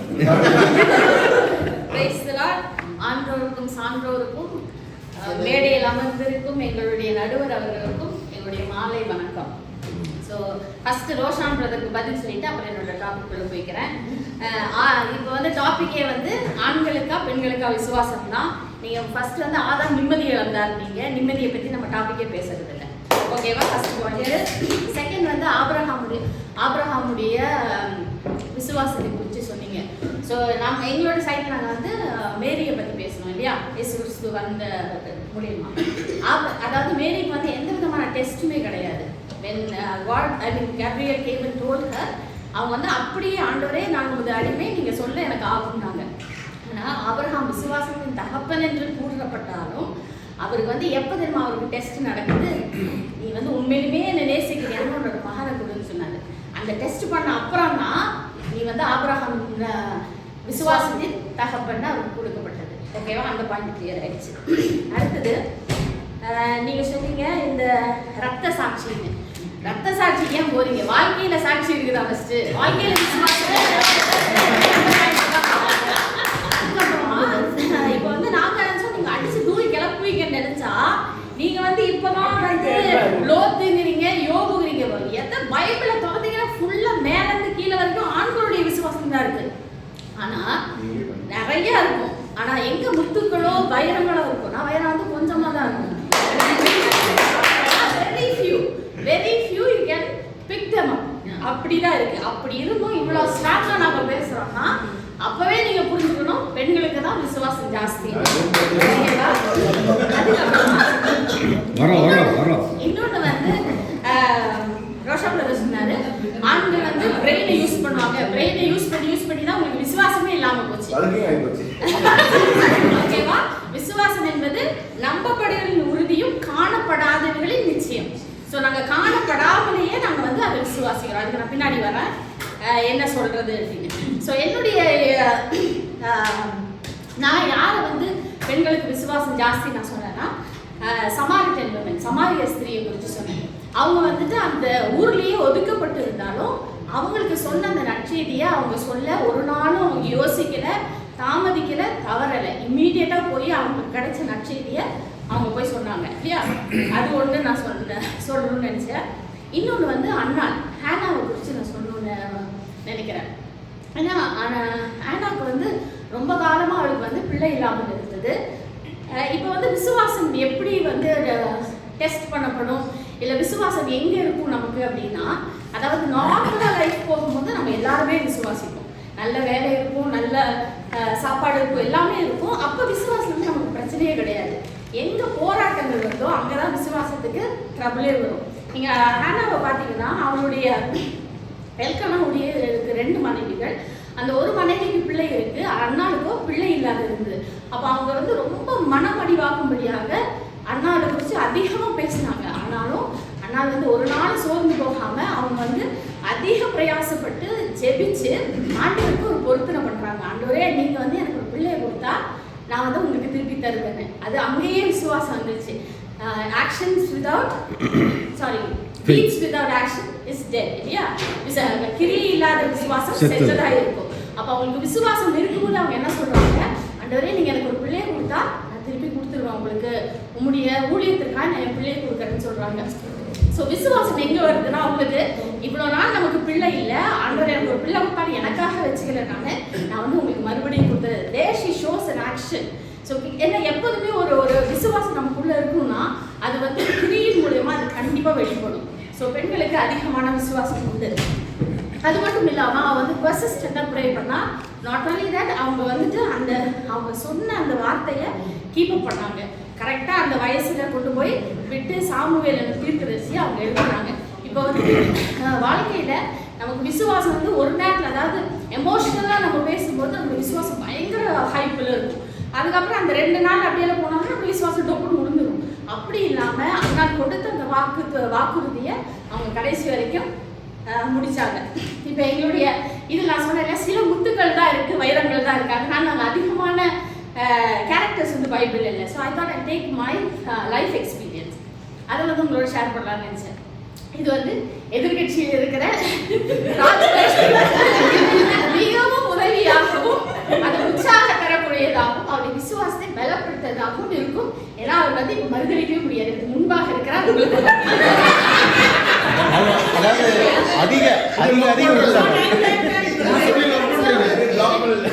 ஃபர்ஸ்ட் வந்து என்னன்னா எங்களுடைய வீசா, நான் வந்துட்டு இங்கே 2008 வந்தேன். அதுக்கப்புறமா வந்துட்டு இங்கே படித்து முடிச்சு என்னோட பிஎஸ்டபிள்யூ இருந்தது. பிஎஸ்டபிள்யூ முடிச்சுட்டு 2012 வந்துட்டு எங்களுடைய விசா எக்ஸ்பைரி ஆகுது. ஸோ டிசம்பர் 12th வந்து என்னுடைய விசா எக்ஸ்பைரி. நம்ம ராஜ்மண்டிக்கு இவ்வளோ விசுவாசத்தின் ஆபிரகாம் அது லோத்து அவங்க இவங்கன்னு பேசுறது டிக்கெட்டை புக் பண்ணிட்டாரு இந்தியாவுக்கு. அங்க உட்காந்து பேசிட்டு இருக்கிறாங்க.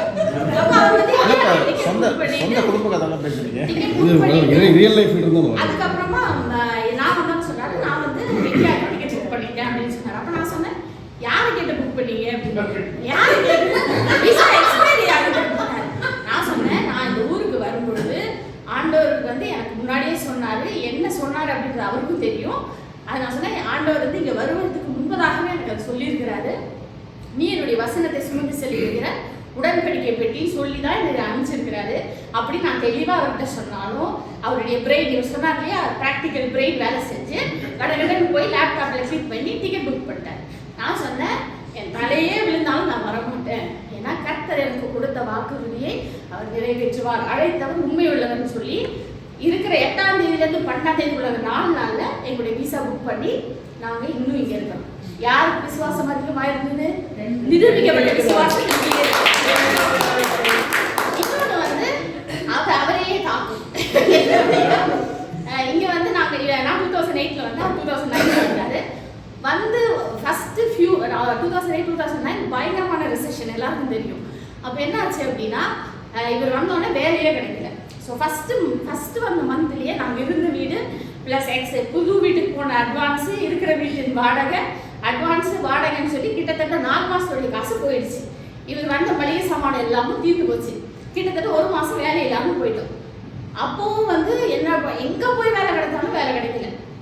அப்படி இருக்கும்போது அந்த விசுவாசத்தின் தகப்பன் அங்கே இருக்கிறாரே என்ன பண்ணாங்க? ஒண்ணுமே பண்ணல, உட்கார்ந்துட்டாரு.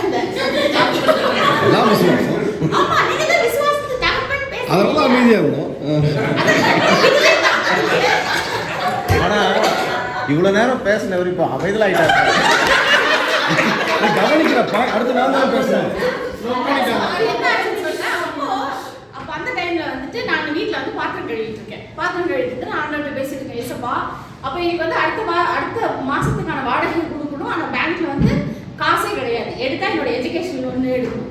அப்போ நாங்கள் வந்து பாத்திரம் கழுவிட்டு ஆண்டவர்கிட்ட ஆண்டவரே இன்னும் 10 நாள் தான் இருக்குது, நாங்கள் என்ன பண்ண போறோம் அப்படின்னு கேட்கும்போது ஆண்டவர் சொன்னாரு, இன்னும் 10 நாள் இருக்குல்ல அப்படின்ட்டு ஒரு பதில சொன்னார். இம்மீடியட்டாக ஓடி வந்து சொன்னா, டாடி நீங்க உங்களுக்கு வேலை கிடைக்க போகுது அப்படி சொன்னாலும் நீங்க எப்படி சொல்றீங்க, எனக்கு கரெக்டாக சொன்னாரு அப்படின்னு. அன்னைக்கு சாயந்தரமே எனக்கு வேலை கிடைச்சு அந்த 10 நாள்ல எங்களுக்கு தேவையான அனைத்து பணங்களும் கிடைச்சு கர்த்தர் எங்களை ஆசீர்வதிச்சாரு. அப்ப யாருக்கு இருந்தது விசுவாசம்?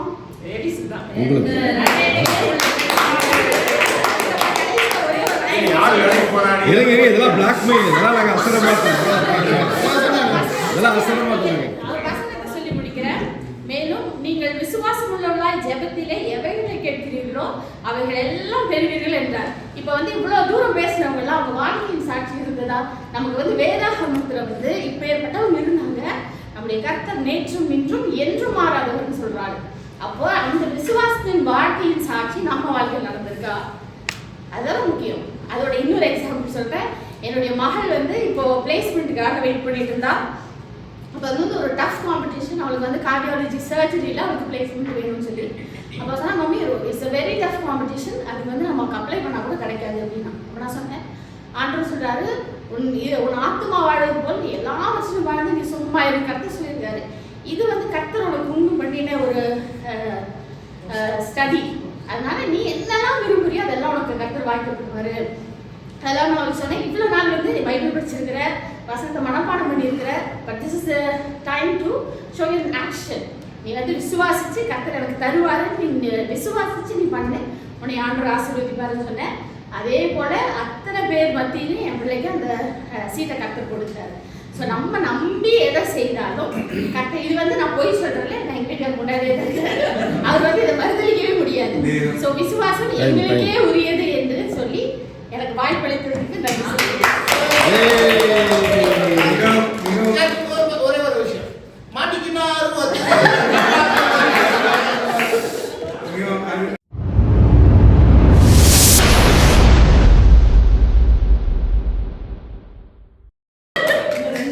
கர்த்தருடைய நாமம் மகிமைப்படுவதாக. தேவனுடைய சமூகத்தில் தேவர்களை போல வீட்டிருக்கிற நடுவுறவர்களுக்கு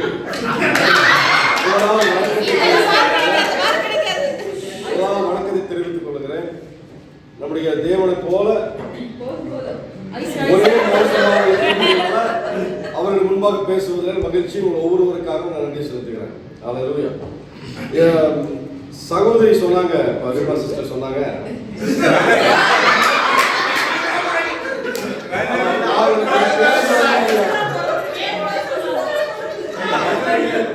இப்பவே கோபத்தை காட்டுறேன். எதிரணியில் இருக்கிற சகோதரி சொன்னாங்க, சிஸ்டர் சொன்னாங்க, நான் முதல்ல அவங்க பேசுனதுக்காக நம்ம பதில் கொடுத்துட்டு அப்புறம் எங்களோட பர்சனல் போவோம். சரி, பாருங்க, அவங்க சொன்னாங்க, சகோதரி ஜானி சிஸ்டர் சொன்னாங்க, அதெல்லாம் யாருக்கு மேற்கோள் கட்டினாங்கன்னா மரியாதை கொஞ்சம் மேற்கோள் கட்டினாங்க. அவங்களையும் ஆபிரகாமையும் கம்பேர் பண்ணாங்க. இப்போ மரியாள் எப்படி விசுவாசித்தார் அப்படின்னா, தேவதூதர் லிட்டரலா நிக்கிறாரு. சரியா, தேவதூதர் காட்சி கொடுக்கிறாரு. இவன் மரியாள் பயந்துடுறாங்க. பயந்துட்டு அவங்க அப்படியே சாஸ்தாங்கமா விழுந்துடுறாங்க தேவதூதருக்கு முன்னாடி. சரியா கவனிக்கலாம், தேவதூதருக்கு முன்னாடி விழுந்துடுறாங்க. தேவதூதர் சொல்றாரு, இந்த மாதிரி நீ உற்பத்தி ஆகி ஒரு டைம்ல கண்ணியா குழந்தை பெற்றெடுப்பு சொல்ற, இது எப்படி ஆகும், நான் புருஷனை அறியேனே அப்படின்னு பதில் சொல்றாங்க. இது தேவனால் எல்லாம் கூடும் தேவதூதர் சொல்றாரு. அதுக்கப்புறம் இவங்க சொல்றாங்க, நான் அடிமை அப்படின்னு சொல்றாங்க. சரியா, அப்படியே பிக்சர் அப்படியே வச்சுக்கணும். அப்படியே ஆபிரகாமுக்கு போவோம். இந்த விசுவாசி தகப்பனாக ஆபிரகாம் ஏற்கனவே பார்த்த மாதிரி விக்கிரக வழிபாட்டுல இருந்து வந்தது. எங்க இருக்காரு இப்போ? ஆரான்ல இருக்காரு. சரியா, இவர் தேவதூதரையும் பார்க்கல, பெரிய வெளிச்சத்தையும் பார்க்கல, ஒரே ஒரு அசிரீரிய மட்டும் கேட்கிறார். வெறும் வார்த்தையை மட்டும் கேட்கிறார். அந்த வார்த்தையை கேட்டு அந்த வார்த்தை என்ன சொல்லுதுன்னா, நான் காண்பிக்கிற தேசத்துக்கு போ. அவ்வளவுதான், அவ்வளவுதான் கேட்டார். அவ்வளவுதான். உடனே என்ன பண்ணாரு, எந்த எதிர்கேள்வியும் சொல்லலை. நான் எப்படி போவேன், அந்த தேசம் எங்க இருக்குன்னு எனக்கு தெரியாது, எப்படி நடக்கணும், எல்லாத்தையும் கூட்டிட்டு போனோமா, மூட்டை முடிச்செல்லாம் கூட்டிட்டு போய் எந்த கேள்வியும் கேட்கல. அது ஒரே ஒரு வார்த்தை, கண்ணுக்கு தெரியாத ஒரு வார்த்தையை கேட்ட ஒரே அதே விசுவாசத்து கர்த்தர் காட்டின தேசத்துக்கு அவங்க போனோம். அதுதான் மிகப்பெரிய விசுவாசம். மரியாளுக்காவது ஒரு பெரிய தேவதூதர் நின்று ஒரு பெரிய திகில உண்டு பண்ணி அவர் சரணடைந்தார். ஆனா ஆபிரகாம் வெறும் சத்தத்துக்கு கீழ்ப்படிந்தார். மரியாளுடைய காலம் எங்க? 2000 வருஷம். ஆபிரகாமுடைய காலம் எங்க? 2000 வருஷத்துக்கு முன்னாடி. எத்தனையோ வேதங்களை படிச்சு வந்துதான் மரியாளுக்கு விசுவாசம் வந்ததே ஒழிய, ஆரம்பத்தில் இருந்தவனுக்கு இந்த விசுவாசம் தான் மிகப்பெரிய விசுவாசம். தாண்டிதான் மரியாதை வந்திருக்கலாம். அது பாயிண்ட் தான். அது அவங்க சரி. அடுத்தது வர ஆபிரகாமுக்கு பிற்பாடு நாம அதுக்கு முன்னாடி நோவாவை பார்க்க போறோம். நோவா, அது ஆதியாகமம் 6ஆம் அதிகாரம் 22ஆம் வசனம் சொல்கிறது, நோவா அப்படியே செய்தான். தேவன் தனக்கு கட்டளையிட்டபடியெல்லாம் அவன் செய்து முடித்தான். பாருங்க, நோவாவுடைய காலத்துல என்ன நடந்தது உங்களுக்கு தெரியும். ஜனங்கள் பாவத்துல இருந்தாங்க. நோவாட்ட கர்த்தர் சொல்றார், பேழையை கட்டு, நான் பெரிய மலையை வர பண்ணுவேன். நோவா என்ன பண்றாரு, 500 வயசுல அந்த சத்தத்தை கேட்கிறார். ஆபிரகாம் எப்படி நோவாக்கு அப்புறம் கேட்டாரோ அதே மாதிரி நோவாவும் சத்தத்தை தான் கேட்கிறார். எந்த காட்சியும் இல்லை, ஒண்ணு இல்லை. சரியா, அப்படியே அந்த சத்தத்தை கீழ்ப்படிஞ்சு 100-200 வருஷமா அந்த பேழையை கட்டுறாங்க. எல்லா ஜனங்களும் கேள்வி பண்றாங்க. நோவா விசுவாசித்தபடியினால தன்னையும் தன் குடும்பத்தையும் சகல ஜீவராசிகளையும் அவன் காப்பாற்ற முடிஞ்சது. ஒரு மனுஷனுடைய விசுவாசம், ஒரே ஒரு மனுஷனுடைய விசுவாசம். பாருங்க, அதுக்கப்புறம் ஏனோக்கு தேவனோட சஞ்சரித்தான் பார்க்கணும். எப்படி தேவனோடு சஞ்சரித்தானா விசுவாசிக்காம யாரும் சஞ்சரிக்க முடியாது. அப்ப ஏனோக்கு தேவனை விசுவாசித்தபடினால தேவனோட கூட சஞ்சரித்தான். பாருங்க, ஏனோக்கு அப்புறம் தான் நோவா வர்றாரு. நோவாவோட ஃபர்ஸ்ட் வசனம் என்ன சொல்லுது, நோவா தேவனோடு சஞ்சரித்தான். விசுவாசிக்காதவன் தேவனோடு சஞ்சரிக்க முடியாது. ஏனோக்கு சஞ்சரித்தான், முன்னாடி ஆதாம் சஞ்சரித்தான், ஏனோக்கு சஞ்சரித்தான், நோவா கூட தேவனோடு சஞ்சரி. அப்புறம் ஆபிரகாம் விசுவாசித்தான், ஆபிரகாமும் தேவனோடு சஞ்சரித்தான். ஒரு நல்ல நண்பனை போல இருவரும் இருந்ததை நம்ம பாருங்க இல்லையா. அதுக்கப்புறம் பாருங்க, அப்போ கர்த்தர் அந்த வசனம் சொல்லுகிறது, ஆதியாகமம் 6ஆம் அதிகாரம் 8ஆம் வசனம் சொல்லுகிறது, நோவாவுக்கும் கர்த்தருடைய கண்களில கிருபை கிடைக்கும். நம்முடைய கண்களில் அவருடைய கண்களில் கிருபை கிடைக்கணும்னா நமக்கு விசுவாசம் வேணும். விசுவாசம் இல்லாமல் தேவனை பிரியப்படுத்த முடியாது. வசனம் சொல்லுது, விசுவாசம் இல்லாமல் தேவனை பிரியப்படுத்த முடியாது. அடுத்தது ஈசாக்கு குறித்து நம்ம பார்க்கிறோம். ஆதியாகமம் ஜெனிசிஸ் 26:1 என்ன சொல்லுது, ஆபிரகாமின் நாட்களில் உண்டான பஞ்சத்தை அல்லாமல் இன்னும் ஒரு பஞ்சம் ஈசாக்குடைய நாட்கள்ல வந்துச்சு. அப்போ என்ன பண்ணாரு தெரியுங்களா? ஈசாக்கு அவர் இருந்த இடம் வந்து அந்த இடத்துல மகாபெரிய பஞ்சம். ஆனாலும் ஈசாக்கு என்ன பண்ணாருன்னா விசுவாசத்துல விதையை விதைச்சாரு. அந்த சரௌண்டிங்ல யாருமே விதைக்கல, மகா வறட்சி. ஆனா ஈசாக்கு தன் விசுவாசத்தினால விதைகளை விதைக்கிறான்.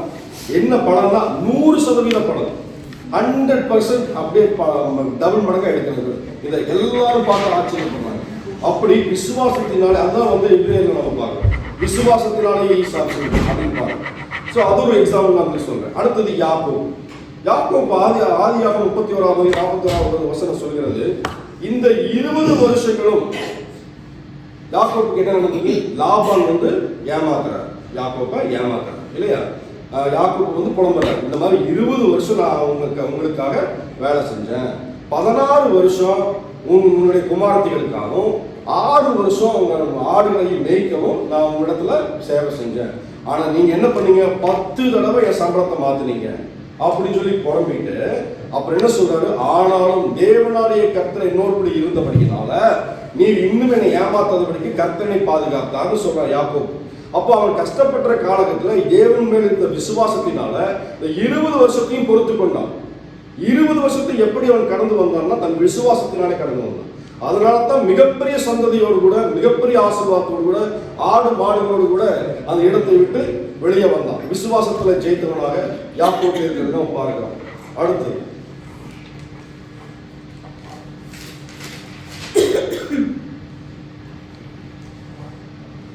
எலியாவை பார்க்கிறோம். 1 ராஜாக்கள் 17ஆம் அதிகாரம் 21ஆம் வசனம். எலியாவை அநேக அற்புதங்களை செய்த ஒரு மனுஷன், தேவனுடைய நாமத்தினால அந்த அதிசயங்களை செய்தார். பாருங்க, 3 வருஷம் மழையும் வரக்கூடாது, ஒண்ணும் வரக்கூடாதுன்னு தேவனிடத்துல சொன்னா மழையே வரல. 3 வருஷம் மழையே வரல இல்லைங்களா? அப்ப விசுவாசத்தினால அவன் சொன்னான். அதுக்கப்புறம் அந்த சாரிபாத்தை விதவை வீட்டுல போகும்போது அந்த கொஞ்சம் அப்பத்தையும் நீ எனக்கு கொடு, நான் உன்னை ஆசீர்வதிக்கிறேன்னு சொன்னப்போ சொல்லி விசுவாசத்துல சொல்றான். சரி, கர்த்தர் சொல்ற விசுவாசத்துல சொல்றான். அதே மாதிரி அவன் செஞ்சப்போ பல மடங்கா அந்த ஆகாரத்தையும் எண்ணெயும் வர்ஷிக்க பண்ணுறான். அது மாத்திரமல்ல, இந்த சாரிபாத்து வீட்டுல வந்து சாரிபாத் விதவை என்ன பண்றாங்க? தங்கறதுக்கு இடம் கொடுக்குறாங்க. கொஞ்ச நாள் என்ன ஆகுது? அந்த நம்மளோட பையன் செத்து போயிருக்கு. செத்து போனோம்னா எலியாவுக்கு பயங்கர துக்கம் வந்தது. என்ன ஆனது, எனக்கு இடம் கொடுத்து அந்த அம்மாவோட பையன் செத்து போயிட்டானே அப்படின்னு சொல்லிட்டு அவன் மேல குப்புற விழுந்து அழுது ஜெபிக்கும் போது உடனே அந்த பையன் ஜீவனோட எந்திரிக்கலாம். அதுதான் விசுவாசத்தினுடைய வல்லமை இல்லையா? அதுக்கப்புறம் பாருங்க, மார்க் 10ஆம் அதிகாரம் 52ஆம் வசனம் பார்க்கும்போது இயேசு அவனை நோக்கி, உன் விசுவாசம் உன்னை ரட்சித்தது, சமாதானத்தோட போ. இங்க என்ன நடக்குதுன்னு நான் சொல்லிடுறேன். ஒரு குருடன் எருசலேம் வீட்டில் உட்கார்ந்து இருக்கிறான். அவனுக்கு கண்ணு தெரியாது. அவன் பேர் பர்த்திமை.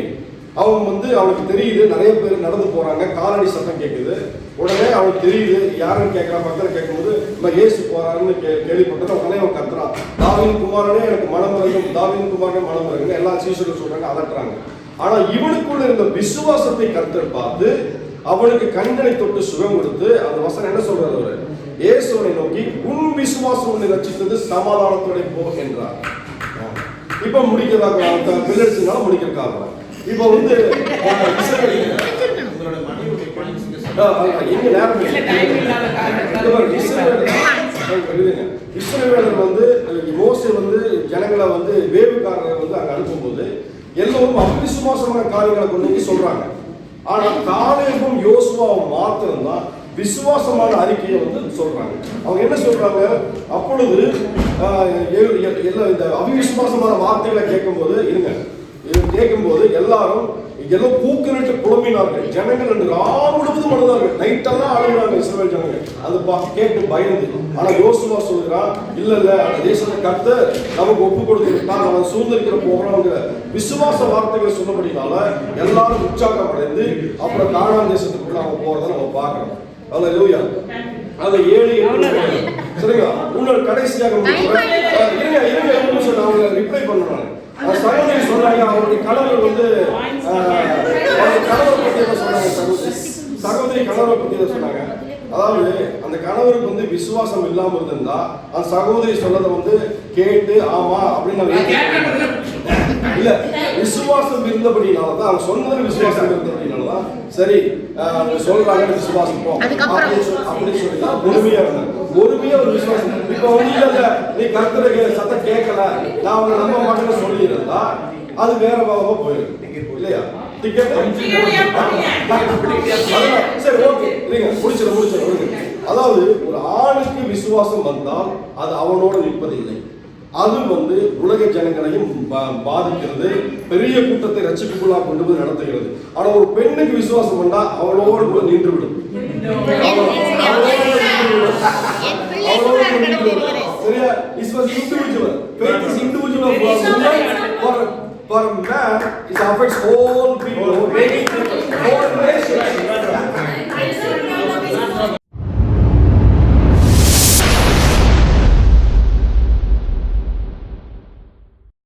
நம்ம பார்த்துட்டு இருக்கிறது வந்து விசுவாசம்.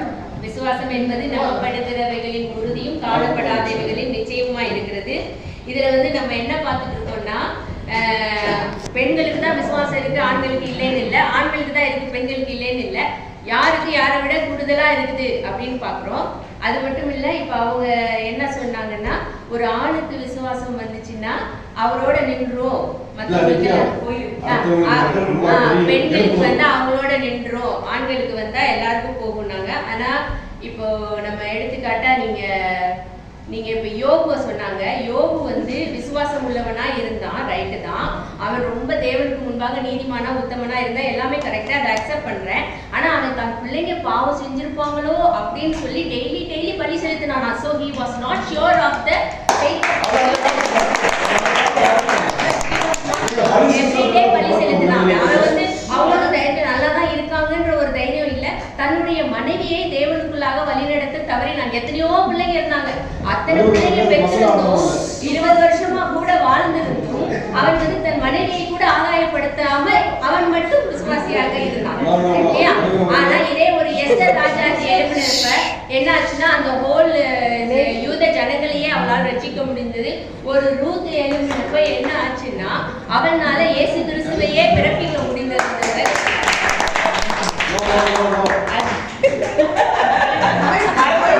அது மாதிரி அவங்க என்ன சொன்னாங்க, ரத்த சாட்சியாக மரித்த ஆண்கள் தான் இருக்கிறாங்க, பெண்கள் இல்லைன்னாங்க. ரத்த சாட்சியாக மரிப்பதை விட மேலானது ஜீவனுள்ள சாட்சியாக இப்ப கிரஹம்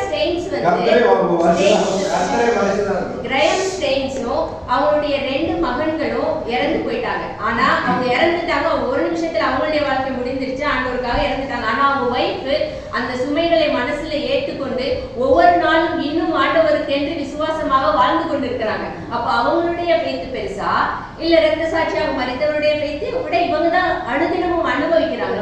ஒரே நாள்ல அவங்க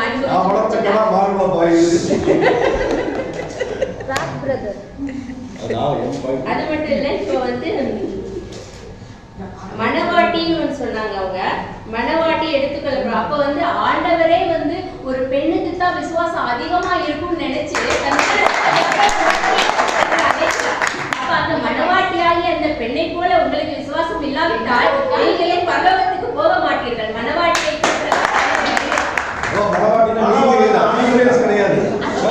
இப்ப நீங்க பேசுற டைம்ல ஆபிரகாம் வந்து என்ன பண்ணாருன்னா, ஆபிரகாம் வந்து என்ன சொன்னா, ஆண்டவர் சொன்னதை கேட்டு விசுவாசிச்சாரு. அவர் வந்து அசரி மட்டும் கேட்டு விசுவாசிச்சாரு.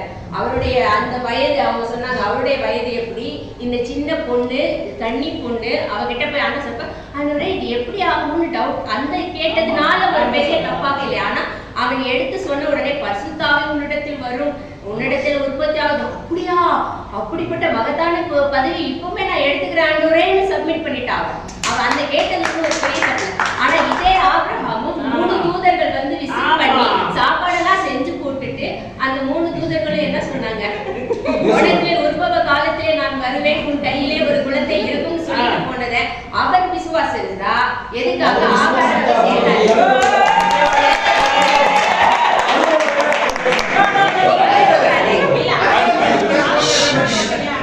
அவர் எதுக்காக ஆகாரை போய் சேர்ந்தாரு? அவரு சாராளுக்காக வெயிட் பண்ணி இருக்கணும். சாரா என்னதான் சொல்லியிருந்தாரு, மனைவி என்னதான் சொல்லியிருந்தா, இருந்தாலும் என்னோட ஆண்டவர் பேசி இருக்கிறார். நான் அவரோட சத்தத்தை பார்த்திருக்கேன். So I will obey him, I won't listen to you அப்படின்னு சொல்லி இருக்க வேண்டிய அவரே எதுக்கு ஆகார் கூட போய் சேர்ந்து கேட்டாரு. அதே மாதிரி ஆதாம கூட சொல்ல போனா ஆதாம் வந்து ஏவாளு ஏமாத்திட்டாங்கன்னு சொல்றாங்க. ஆனா ஆதாம் தேவனால் முதல் முறையாக உருவாக்கப்பட்டவன். அப்போ அவன் மாத்திரம் ஏவாளுடைய சத்தத்தை கேட்காமல் தேவனுடைய சத்தத்துக்கு ஒபே பண்ணியிருந்தான்னா அவன் மூலமாக வந்த சந்ததி இன்றைக்கும் பரிசுத்தமான சந்ததியாகத்தான் இருக்கும். ஏவாள் தப்பு பண்ணி இருந்தாலும் ஆதாம் மாத்திரம் தப்பு பண்ணாமல் இருந்திருந்தாருன்னா இன்னைக்கு வரைக்கும் பரிசுத்த சந்ததியா இருக்கும். ஆனா ஆதாமும் தேவனுடைய வார்த்தைக்கு ஒபே பண்ணாங்க. பவுல் வந்து மனம் முடிக்காதவர், அதனால மனம் முடிக்காம எல்லாரும் இருந்தேன்னு சொன்னாங்க. ஆனா எத்தனையோ அதர் டிசைபிள்ஸ் எல்லாரும் மனம் முடிச்சவங்க, ஒருத்தர் தான் மனம் முடிக்காது. அவங்க மனம் முடிச்சவங்க அவங்களுடைய வாழ்க்கையை நடத்தி கொண்டுதான் இருந்தாங்க. அது மாதிரி லோத்துவை பத்தி சொன்னாங்க. லோத்துவின் மனைவி உப்பு தூணாகிவிட்டாள். ஆனா லோத்தோட வாழ்க்கை பார்க்கும்போது முதலாவது ஆபிரகாமோட சண்டை போட்டு பிரிஞ்சு நல்ல நல்ல இடத்தை பார்த்து போகணும்னு வந்தார் லோத்து. அதுவே ஒரு பெரிய இது. அதுக்கப்புறம் பின்னாடி போய் அவர்னால மோவாபியரும் அம்மோனியரும் வந்து ஒரு பெரிய ஒரு தீய ஒரு சக்தியையே உருவாக்கி விட்டு போயிட்டார் அவரு. சரி, பைபிள் வந்து 2000 வருஷங்களுக்கு முன்பதாக எழுதப்பட்டது, ஆண்களால் எழுதப்பட்டது. ஆனால் அந்த பைபிளில் பெண்களை குறித்து ஆண்கள் எழுதியிருக்கிறார்கள் என்றால் நம்முடைய பெண்களுடைய விசுவாசத்தை எவ்வளவாக மெச்சி ஆண்கள் இருக்கிறார்கள் என்று நீங்க பார்க்க முடியும். எல்லா இடத்துலயும் எத்தனை இடத்துல பெண்களை பத்தி எழுதியிருக்காங்க. சரியா? அதே மாதிரி பழைய ஏற்பாட்டில் மாத்திரமல்ல புதிய ஏற்பாட்டிலும் பெண்களை குறித்து அதிகமாக எழுதப்பட்டிருக்கிறது. இயேசு கிறிஸ்துவுடைய வாழ்க்கையிலே கருவிலிருந்து கல்லறை வரைக்கும் பெண்கள் தான் பங்கு பெற்றிருக்கிறார்கள். மரியாதை தொடங்கி அடுத்த மரியாதை கல்லறைக்கு போகிற வரைக்கும் பெண்களுடைய பங்கு அங்கே முக்கியமாக இருந்திருக்கிறது. அவர்கள் அதிகமாக விசுவாசம் உள்ள பெண்களாக இருந்திருக்காங்க. இன்னைக்கு காலையில 6 மணிக்கு மார்னிங் பிரேயர் வச்சோம். எத்தனை பெண்கள் வந்தார்கள், எத்தனை ஆண்கள் வந்தார்கள்? 10 பெண்கள் வந்தார்கள், 8 ஆண்கள் வந்தார்கள். அதுல பிரேயர் பாயிண்ட் கொடுக்கப்பட்டப்ப எத்தனை பேர் பிரேயர் பண்ணாங்க? 3 ஆண்கள் பிரேயர் பண்ணாங்க, 6 பெண்கள் பிரேயர் பண்ணாங்க.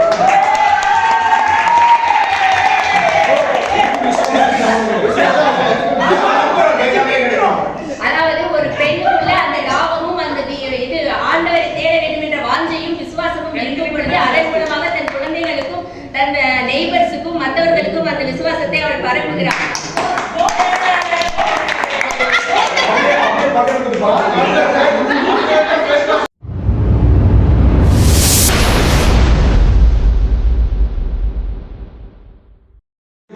நீங்கள் எல்லாரும் எங்களுடைய அணியிலும் சேர்ந்து எங்களையும் உற்சாகப்படுத்தி நடுவர் அவர்களே, இன்றைக்கு பெரிய வெள்ளி. கர்த்தர் எல்லாருக்கும் எல்லா ஜீவராசிக்கும் தன் ரத்தத்தை செஞ்சிருக்க நாள் இது. இன்றைக்கு நம்ம என்ன பற்றி நம்ம பேச இருக்கோம்னா எல்லாருக்குமே விசுவாசம் இருக்கு. அது அதிகமா ஆண்களுக்கு யாருக்கு இருக்கு, பெண்களுக்கு யாருக்கு இருக்குன்னு சொல்லியிருக்கிறாங்க. அதில் நான் பாசிட்டிவா ஆண்களுக்கு சொல்றதுக்கு முன்னாடி நம்ம எதிரணிகளுடைய சகோதரிகளுக்கு சில பதில்கள் சொல்லணும். அட்வைஸ் பண்ணுங்க. என்னன்னா வந்து வேதத்தை நல்லா ஆராய்ச்சி படிங்க. நீங்க நல்ல டெப்த்ல நீங்க படிக்க தான் உங்களுக்கு அந்த புரிதல் வரும்.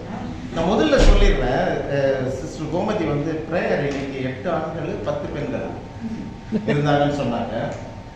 உங்களுக்கு ஒன்று தெரியுமா, எங்க ரூம்ல வந்துட்டு ஒரு ஆணு தான் ஒரு பெண்ணை எழுப்பி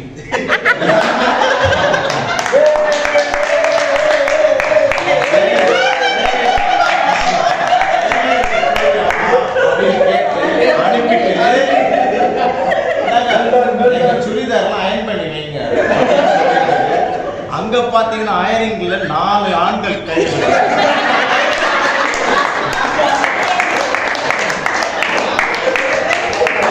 Behind every woman who is praying, there is a man.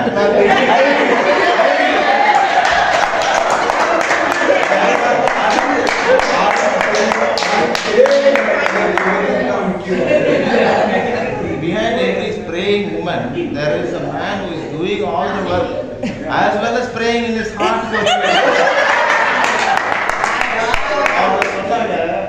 மேன்ல woman இல்ல. நான் இன்னொன்னு சொல்லட்டுமா, உமன் உள்ளதான் மேன் இருக்கிறாங்க.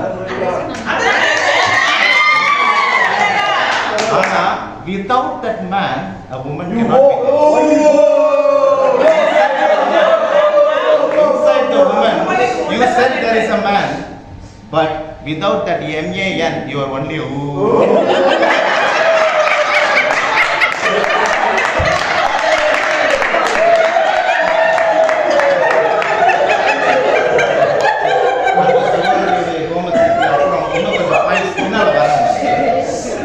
முதல்ல வந்து பேசினாங்க சகோதரி ரூத் இல்ல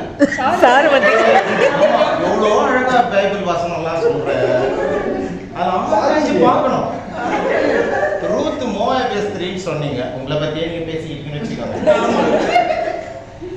அவன் என்ன சொல்றான் நயோமி பாத்தீங்களா, 2 டாக்டர்ல இருக்கிறாங்க, 2 புருஷனும் செத்துட்டாங்க. அது எப்படி செத்தான்னு தெரியாது. அது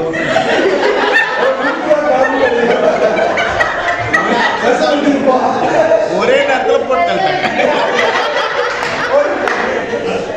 ஒருத்தி பேரு ஓர்பா, ஒருத்தி பேரு ரூத். இவ பார்த்தா எப்படா இதுல மேய்க்கிறது. இவ வந்து மாமியார் என்ன சொன்னா, ஏமா எனக்கு உள்ள பசங்களை யாரெல்லாம் திருப்பி கல்யாணம் பண்ணி கொடுப்போம், அவங்களுடைய அப்பா அம்மா வீட்டுக்கு போயிடுங்க. பார்த்தா ஆனா ஒரு சாமி அவன் வந்து நிம்மதியா எனக்கு வீடு இருக்குதுன்னு போயிட்டான். ரூத்துக்கு இடையில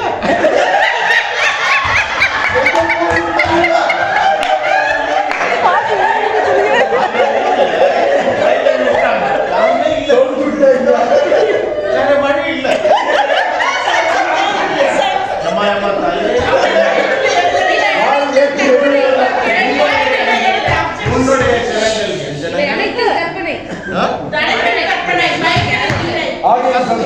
பைபிள்ல இருக்கு, பைபிள்ல இருக்கு. நான் வந்து பிப்ளிக்ல தான் பேசிக்கிறேன். ஓர்பா வந்து she immediately said okay I am going to my house அப்படி போயிட்டா. ரூத்துக்கு என்ன சொன்னா, ஐயோ எனக்கு நான் போல எங்கேயுமே, I want to come with you. மூஞ்சன ஏஞ்சனோ இல்ல, that is the only reason she has to go.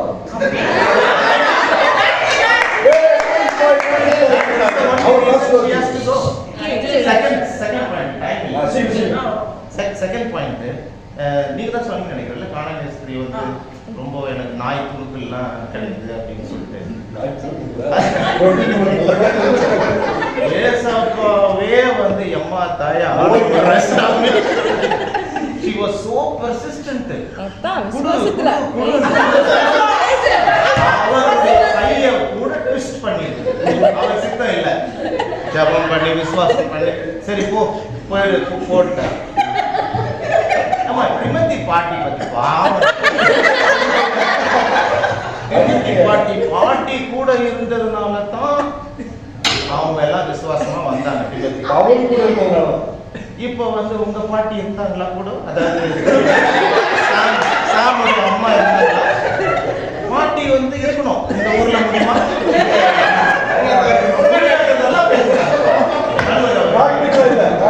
ஊர்ல இருந்து பாட்டி வரும் விசுவாசம் வளர்ந்து கிடையாது.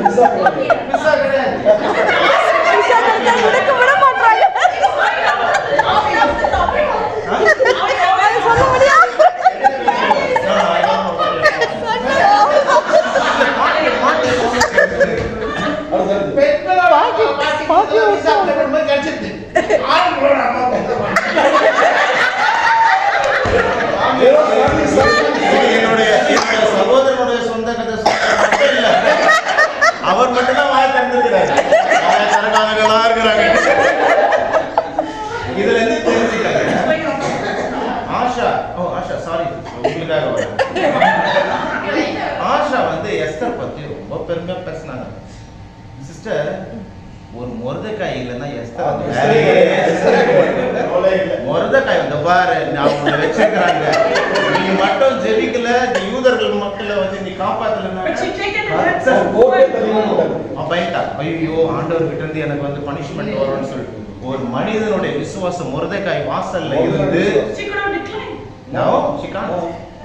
மொர்தெக்காயோட விசுவாசம், மொர்தெக்காயோட ஜெபம், மொர்தெக்காய் புஷ் பண்ணி இம்ப்ளிமெண்ட் பண்ணதுனால தான் Esther was able to save the Jewish people. Mordecai வளர்த்திருக்கார் எஸ்தர்.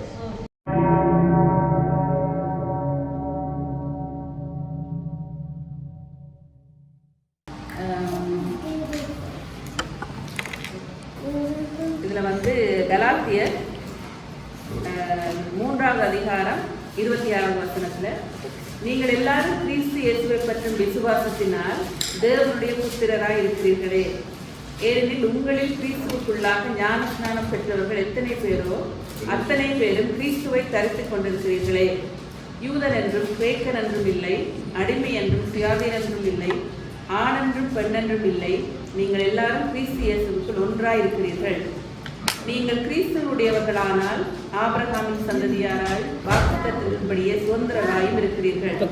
ஆகவே எங்களுக்கு இந்த கொடுக்கப்பட்ட தலைப்பு வந்து எங்களுடைய ஒவ்வொரு நாள் நடைமுறை வாழ்க்கையில், தேவனோடு வாழ்கிற வாழ்க்கையிலும் வேதத்தின் அடிப்படையிலும் விசுவாசத்தில் நிலைத்திருப்பவர்கள் வல்லவராக இருக்கிறவர்கள் ஆண்களா பெண்களாக சொல்லி இந்த வேதத்தின் அடிப்படையில் நாங்கள் பார்த்தால் அந்த வசனத்தின்படி தேவனுடைய பார்வையிலே ஆண் என்றும் இல்லை, பெண் என்றும் இல்லை. நாங்கள் எப்பொழுது ஒரு கிறிஸ்துவை தேவனை நாங்கள் ஏற்றுக்கொள்கிறோமோ அந்த கணத்திலிருந்து நாங்கள் தேவனுடைய புத்திரராக மாற்றப்படுகிறோம். ஆகவே அதில் வந்து பால் சம்பந்தப்பட்ட எந்த காரியமே இல்லை. கொடுக்கப்பட்ட அந்த தலைப்பிலே நாங்கள் வந்து விசுவாசத்திலே ஒரு ஆணா பெண்ணா வல்லவர் என்று சொல்லி ஜெண்டர் அடிப்படையில் நாங்கள் வந்து அதை வந்து நாங்கள் ஒரு தீர்வுக்கு வர முடியாது. ஏனென்றால் நாங்கள் எல்லாருமே தேவனுடைய புத்திரராக இருக்கிறோம். ஆனாலும்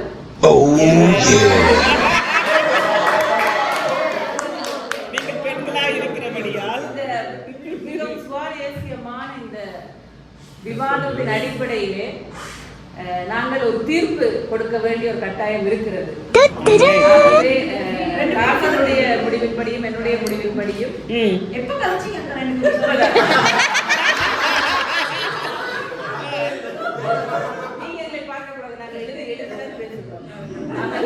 அந்த வசனத்தின் அடிப்படையில வந்து பெண்கள் தான்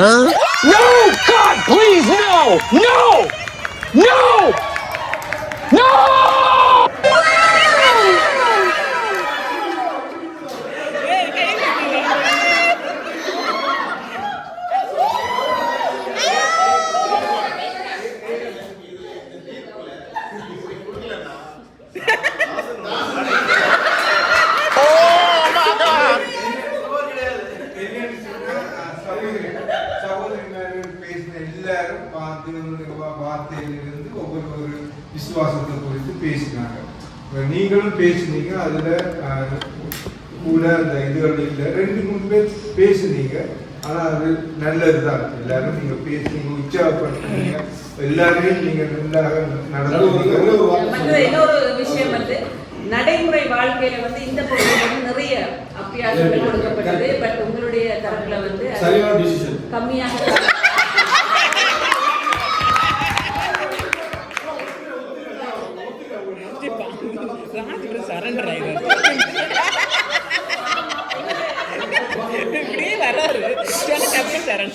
கொடுக்கப்பட்ட நேரத்துல உங்களுக்கு எவ்வளவு உங்களுடைய சார்பில் பேச முடியுமோ நேரத்தை விரியப்படுத்தாதபடிக்கு அந்த பாயிண்ட்ஸுக்குள்ள போகணும். அவங்க இந்த சார்பார் அதை நன்றாக பிரயோஜனப்படுத்திக் கொண்டாங்க. இந்த சார்பார் அதிலே கொஞ்சம் அடுத்தடுத்த விவாதங்களிலே இந்த பாயிண்ட்ஸ் எல்லாவற்றையும் நீங்கள் எழுதி வைக்கிறது அதற்கேற்ற விதத்தில் என்னோட டீம் எனக்கு தெரியும்.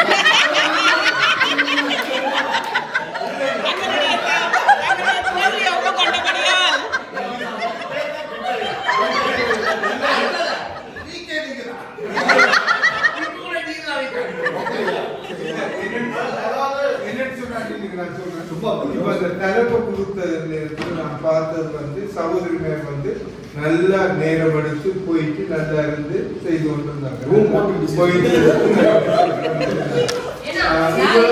உங்களை பார்க்க ஒருத்தர் அங்க இருக்கிறாங்க, ஒருத்தர் இங்க இருக்காங்க. கடைசி நேரத்துல மட்டும் நீங்க பேசுனீங்க இருந்து நல்ல போயிட்டு செய்தீங்க. நீங்க செய்யணும் உற்சாகத்தோட செய்தீங்க. அதே ஒரு பெரிய ஒரு முயற்சி தான். அடுத்த முறை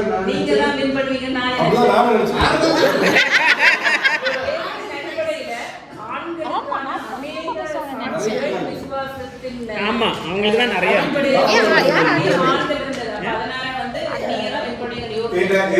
பாத்தீங்கன்னு சொன்னா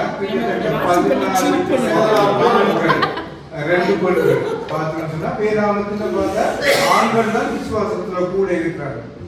எல்லாருமே நல்ல வடிவா பேசினது. ஆனா இந்த ப்ரிப்பரேஷன் இருந்தா இன்னும் அதிகமான அடுத்த முறை. அதுதான் கொடுத்தோம். Welcome everyone. ஓகே.